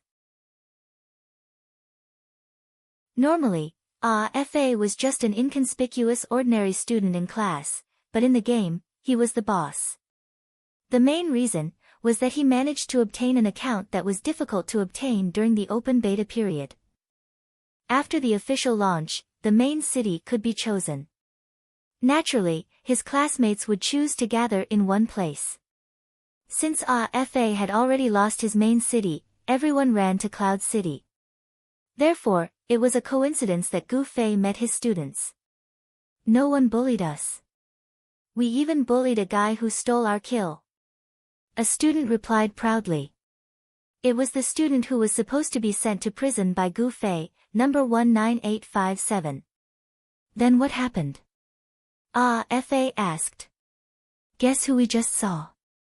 One of the students tugged at Fa excitedly and shook him back and forth. Sort of no oath. It's true that he's the boss of the biggest guild in Cloud City, but you don't have to be so excited, right? Fa said. No, it's Teacher Gu. Teacher Gu Fei. The student announced loudly. Afraid that Fa wouldn't realize who Teacher Gu was, he even included his name. Fa laughed when he heard that. Ha, I was wondering what it was. What's the big deal? I was the one who gave Teacher Gu his account. What? Why didn't you say so earlier? A few students widened their eyes. Teacher Gu told me not to tell anyone. But now that you guys met him, it doesn't matter anymore. Fa said. Then why didn't you pull Teacher into the guild? The students asked. Well, Teacher Gu has his own guild. Fa said. What guild? Everyone asked. Fa didn't know how to answer. He stammered for a long time, causing the students to laugh. Ha, I thought you were familiar with Teacher Gu. Turns out you don't know anything. Fa was speechless. Originally, he wanted to use the game as an opportunity to get closer to Teacher Gu. In the end, he ran away with that self-disciplined gamer on the first day. In the end, he didn't manage to dig up any information. He didn't even add Gu Fei as a friend. Although he knew Gu Fei's name, he couldn't do anything about it if he didn't turn on the friend switch. Later, he tried to get closer to Teacher Gu Fei in class, but he was scolded by Gu Fei with a straight face. After that, Fa and Gu Fei played their own games. Although they lived in the same city, they didn't interact with each other. After the game was officially launched, many students flooded into the game and came to Cloud City. Fa decided to bleed a lot and spent all of his savings during the open beta. He even sold off a lot of the equipment he was currently using and formed a guild. He named it the Ultimate Class 3 and pulled all the students into his guild. However, What made him depressed was that in his ultimate Class 3, the class monitor was still addressed as class monitor by the students. As the guild leader, he was still a little fa who was ordered around. It wasn't until he stood up for his classmates and bullied the newbies a few times. Then, he helped them defeat some mission bosses that they couldn't defeat. Gradually, his classmates saw him in a different light. Thus, he became even busier. Fa, we can't handle this monster. Come and help. Fa, I'm lost. Come and pick me up. Fa, you're 5 gold coins short. Hurry and send it to 2nd Exchange Street. Fa, I've been killed. Avenge me. Fa lived in such noisy cheers all day, but he finally felt that his value was reflected. After all, everyone was in the same class. They even sat together in class all day. Suddenly, when night fell, Fa would follow behind him and become a yes man. This kind of thing was only in Fa's imagination. How could it become a reality? Fa was having a great time being the guild leader who was like a nanny to him. He had long forgotten about Gu Fei. Now that his classmates asked him questions about Gu Fei, he naturally couldn't answer them. He and Gu Fei didn't interact at all. We have to get teacher to join our guild. A student said. Let's tell everyone about this first. The student said as he sent a message in the guild channel. There were a total of 21 guild members in Ultimate Class 3. There weren't many of them. They were all students from Yulin High School's Year 2 Class 3. Although their average level couldn't even be compared to a guild like Reborn Amethyst, their unity and cohesiveness were unmatched by any other guild. They were all friends in life. Only a group of students could easily gather so many of them. At this moment, Gu Fei was facing the most disunited group. Just as Brother Yu's Intel and Han Family Young Master's analysis said, Yunxiang mercenary group was very disunited. The first aspect of disunity was the fact that all 80 members of the mercenary group came together. Until now, there had never been a guild or mercenary group of this scale that could participate in the competition with all their members. Yunxiang mercenary group's full attendance was actually a manifestation of selfishness. Because the members of the mercenary group fought for themselves, they didn't think about the team's victory or defeat. With this mentality, they couldn't miss out on participating in the competition. This kind of sick unity was really a great irony. The competition had already begun. The 6 members of Child Elite Group entered the map. Han Family Young Master still had to climb high to have a bird's eye view of the whole situation. On top of a small hill that could be described as majestic on the entire map, the 6 of them stood facing the wind. Looking down, they could already see the 80 members of the enemy team scattered all over the map like a tidal wave, searching for their opponents' silhouettes. They're not completely disunited. Look, there are still some parts that are united. Han Family Young Master pointed at the empty beer bottle that he had just finished. Just as he said, the players of Yunxiang mercenary group from various guilds had formed more than 10 teams based on their origins. Some had more, some had fewer. They were spreading out on the map. Let's see which group finds us first. Yutian Shenming wiped his newly bought wind howl. This would be the first shot it fired in a PK. Yutian Shenming decided to have a beautiful memory. Won't we be standing too arrogantly? Won't all 80 of them come together? Brother Yu said.